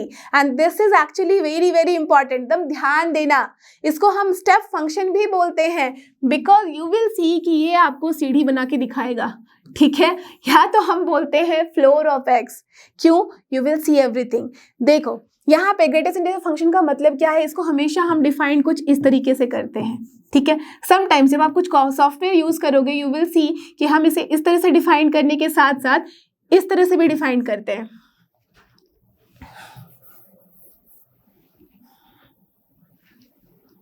कहीं कहीं देखोगे कि आप इस तरह से भी लिखा जाता है, फ्लोर को टच कर रहा है इसलिए इसे हम इस तरह से भी दिखाते हैं, बट दैट इज ऑप्शनल। आपके लिए याद रखो कि हमेशा हम इस तरह से दिखाते हैं, ठीक है? डन। अब देखो यहाँ पे कि इसका मतलब क्या होता है। ये हमेशा ही वैल्यू क्या लेता है? Greatest integer function. नाम से ही समझ में आएगा आपको कि ये इंटीजर वैल्यू देगा आपको, ग्रेटेस्ट। इसका मतलब जो भी हम यहाँ लिखते हैं इसके अंदर, उसमें जो ग्रेटेस्ट पार्ट होता है इंटीजर का वही वो लेता है। दैट मीन्स अगर मैं यहाँ पे अंदर में 1.2 लिखूं तो क्या लेगा ये वैल्यू? 1 लेगा। वाई? यहाँ पे सिर्फ इंटीजर की ये बात करता है, इसको इंटीजर ही पसंद है, राइट? तो अपने पास जो सबसे ज्यादा इंटीजर वाली वैल्यू कितनी है? 1 है। Don't be confuse. बहुत सारे बच्चे ऐसा सोचते हैं इसका नाम लीस्ट इंटीजर फंक्शन होना चाहिए। अगर लीस्ट होता तो ये फिर आपके 1 से छोटे जितने भी इंटीजर है उसकी वैल्यू ले लेता, बट यहाँ क्या है? Greatest integer. दैट मीन्स जो फ्रैक्शन है उसको हटा के इसके पास जो इंटीजर वैल्यू है उसे लेगा ये। समझ रहे हो आप बात को? Are you getting the point? So 1.2 का वैल्यू 1 हो जाता है। अगर मैं यहाँ 2.3 लिखूँ तो वैल्यू मिलेगी हमेरे पास कितनी? 2। अगर मैं यहाँ पे 5.999 लिखूँ, डोंट जस्ट टेल कि इसको हमें राउंड ऑफ कर देना है। This is the greatest integer function. That means जो ग्रेटेस्ट पार्ट है इसका इंटीजर का क्या है? वो 5.999 कुछ भी ले लो आप, ये क्या है? फ्रैक्शनल पार्ट है, उसे हम अलग रखते हैं। यहाँ क्या है? ये 5 है, इसका मतलब हमें क्या लिखना होगा? 5। बट यहाँ पे अगर मैं नेगेटिव डायरेक्शन में बात करूं, दैट मीन्स अगर मैं यहाँ पे ले लूँ 0.1 तो टेल मी क्या वैल्यू होगी? 0.1 में भी कंफ्यूजन की कोई जरूरत नहीं है, इसके पास इंटीजर क्या है? 0, राइट? तो हम 0 लिख देंगे। नाउ टेल मी अगर मैं यहाँ पे -0.2 लिखूं तो मुझे क्या वैल्यू मिलेगी? नाउ डोंट टेल मी कि -0 लिख देंगे। -0 क्या इंटीजर है? नहीं, राइट? 0 हम लिखते हैं एज अ इंटीजर, करेक्ट, जो कि ना ही पॉजिटिव है ना ही नेगेटिव है। बट -0.2 अगर लिखा है तो इसका क्या मतलब है? इसका जो हाईएस्ट इंटीजर है हमारे पास अभी वो क्या है? 0.2 is the fractional part, but कहाँ से आगे बढ़ा है ये? -1 से। दैट मीन्स हम क्या लिखेंगे? -1। अगर मैं यहाँ बात करूँ that you have to write -5.6, क्या होगी वैल्यू? -5 मत लिख देना। वाई? बिकॉज -5.6 के पहले उससे जो हमारे पास इससे ज्यादा जो वैल्यू ली है, दैट में समझ रहे हो आप बात क्या हो रही है? यहाँ पे हमें यहाँ ग्रेटेस्ट इंटीजर की बात करनी है। -5.6 तो फ्रैक्शन में चला गया, तो यहाँ पे वैल्यू ये क्या लेगा? Correct, it will take here -6। Understood the concept? इसको देखते हैं ग्राफ में, तब आपके पास ये कॉन्सेप्ट होगा बिल्कुल क्लियर। अगर ये एक्स एक्सिस है, ये वाई एक्सिस है, 0 पे हमें वैल्यू कितनी मिलेगी? Tell me. 0 ही मिलेगी। 0.1 पे हमें कितनी वैल्यू मिलेगी? 0 ही मिलेगी। 0.2 पे कितनी वैल्यू मिलेगी? 0 ही मिलेगी। 0.999 पे दैट मीन्स 1 के जस्ट वैल्यू पहले तक वैल्यू कितनी मिलेगी? 0 ही मिलेगी। बट 1 पे हमें वैल्यू कितनी मिलेगी? करेक्ट, 1 पे हमें वैल्यू 1 मिलेगी। तो हम चले जाएंगे यहाँ लेंगे हम डॉट, यहाँ करेंगे ओपन, फिर चलेंगे आगे टिल हमारे पास 2 तक वैल्यू रहेगी 1 ही। बट जैसे ही हम 2 टच करेंगे वैल्यू कितनी हो जाएगी? करेक्ट, 2। तो यहाँ फिर से होगा जंप और यहाँ पहुंचेगा ये वैल्यू 2 पे। फिर हम आगे बढ़ेंगे 3 पे, तो 3 पे भी होगा जंप और हम आगे चलेंगे till 4। Understood the concept? That means ये वैल्यू कुछ इस तरीके से चलती जाएगी और यहाँ पे भी स्टेप अपना बढ़ता जाएगा इस तरीके से। तो ये तो हो गया अपने पॉजिटिव एक्स एक्सिस में। What about negative X axis? Tell me. ये देखो 0 पे हमने लिया था, पहले यहाँ -1, -2, -3 ये सारी चीजें लिख लो, ठीक है, डन। यहाँ पे भी -1, -2, -3 ऐसे चीजें लिख लो, ठीक है। अब चलते हैं हम इसके आगे, यहाँ पे बात करते हैं कि वैल्यूज कैसे ली जाती है। देखो जब हमने -1 लिया, -1 पे वैल्यू कितनी होनी चाहिए? करेक्ट, हमारे पास यहाँ पे वैल्यू जो होगी सेम पैटर्न में ऐसी हो जाएगी। इसका मतलब -1 पे हमें इंटीजर मिलेगा -1, बट माइनस यहाँ पे जो वैल्यू है वो कितनी है? -0.5 है, ठीक है, अज्यूम करो। तो -0.5 में जो अपने पास ग्रेटेस्ट इंटीजर वैल्यू है वो कितनी है? -1 है। यहाँ पे जस्ट -1 से हम आगे बढ़ रहे हैं, समझ रहे हो? दैट मीन्स हमारे पास जो अभी तक की वैल्यू है इंटीजर की वो -1 है। इसलिए हमने -1 से लेके 0 के बीच में कोई भी वैल्यू आप लोगे तो वैल्यू कितनी मिलेगी हमें? हमें वैल्यू मिल रही है यहाँ पे -1। बट जैसे ही हम 0 पे पहुंचेंगे हमें वैल्यू कितनी मिल जा रही है? 0। Understood the concept? सिमिलरली -2 पे जैसी अगर -2 पे हम देते हैं तो -2 ही वैल्यू मिलेगी। बट अगर मैं यहाँ पे -1.5 पे बोलूँ आपको वैल्यू कितनी है, तो -1.5 पे भी हमें वैल्यू कितनी मिल रही है? -2 ही मिलेगी। Understood the concept? यस। तो काफी बच्चे यहाँ पे कंफ्यूजन में इसे उल्टा बना देते हैं। तो इसको याद रखने का सिंपल सा फंडा समझो कि हमेशा हमें ना हाथ में लॉलीपॉप पकड़ लेना है, ठीक है, और स्टेप्स बना देना है। तो लॉलीपॉप पकड़ा दैट मीन्स यहाँ पे बड़ा सर्कल होगा, है ना। तो देख रहे हो आप, हर जगह क्या कर लो ना, आगे बड़ा सर्कल लगा दो लॉलीपॉप का, यहाँ दे दो डॉट, ठीक है, अंडरस्टूड। तो हर एक बच्चे को यहाँ पे लॉलीपॉप चाहिए भाई, तो उसको पकड़ा दो आप, ठीक है। आप देख सकते हो ना, मारियो गेम खेला है कितने लोगों ने? तो देख रहे हो ना, मारियो जैसे स्टेप्स, यहाँ से जंप करना, यहाँ से आया यहाँ से जंप किया, फिर यहाँ से आया यहाँ जंप किया, तो ये जंप करता हुआ जा रहा है, स्टेप बनाता हुआ, इसलिए इसका नाम होता है स्टेप वाइज फंक्शन। और ये वैल्यू क्या लेता है? फ्लोर की। दैट मीन्स 0.1 बोला तो 0 को पकड़ लेता, 1.2 बोला तो 1 को पकड़ लेता, 3.2 बोला तो मैंने 3 को पकड़ लिया। सिमिलरली जब हम -1 यहाँ पे -0.5 बोलते हैं तो ये नहीं कि मैंने 0 को पकड़ लिया। नेगेटिव में कॉन्सेप्ट जस्ट उल्टा हो जाता है, रिवर्स हो जाता है। तो हमने -1 पकड़ लिया, जस्ट उसके पहले की वैल्यू, समझ रहे हो, इंटीजर में, इसलिए इसका नाम है greatest integer function. Done. Function क्यों है? पैरेलल लाइन ड्रॉ करके देख लो ना, कहीं पे भी कितनी बारी कट कर रहा है? ओनली 1 टाइम, तो इसलिए ये फंक्शन भी है। आप मुझे बताओ कि डोमेन क्या है? तो ऐसा एक भी पॉइंट दिखा क्या कहीं भी जहां पे ये अपना डिफाइंड नहीं है? नहीं दिखा, right. That means each and every point के लिए डिफाइंड है। तो क्या हो गया अपना domain? Domain is here R. ऐसे भी देख लो, यहाँ फंक्शन डिफाइंड है कुछ इस तरीके से, करेक्ट, अंडरस्टूड, यस। अब देखो बात करते हैं रेंज की। रेंज में हमारे पास वैल्यू क्या मिली है? देख के मुझे बताओ। रेंज में कुछ भी वैल्यू रख के देख लो, what you are getting, you are always getting the integer value, isn't it? देख रहे हो आप, या तो फिर -4 मिल रहा है, या तो -3, -2, -1, कहीं पे भी क्या आपको वैल्यू 1.2 मिली? यहाँ देख लो तो कहीं पे भी नहीं मिल रही है, सिर्फ इंटीजर वैल्यू ही दे रहा है आउटपुट। तो हमारे पास क्या मिला? Range. Correct, range is here only integer. तो हम z लिख सकते हैं, या तो फिर अगर आप लिखना चाहो तो ऐसे भी लिख सकते हो, -2, -1, 0, 1, 2 लाइक दिस। तो या तो रोस्टर फॉर्म में लिखो, या तो उसका नाम पता ही है हमें, यूनिवर्सल नेम z लिख डालो। तो this is your correct range, that is output, that means image, correct. तो ये हो गया ऑल अबाउट अपने ग्रेटेस्ट इंटीजर फंक्शन के।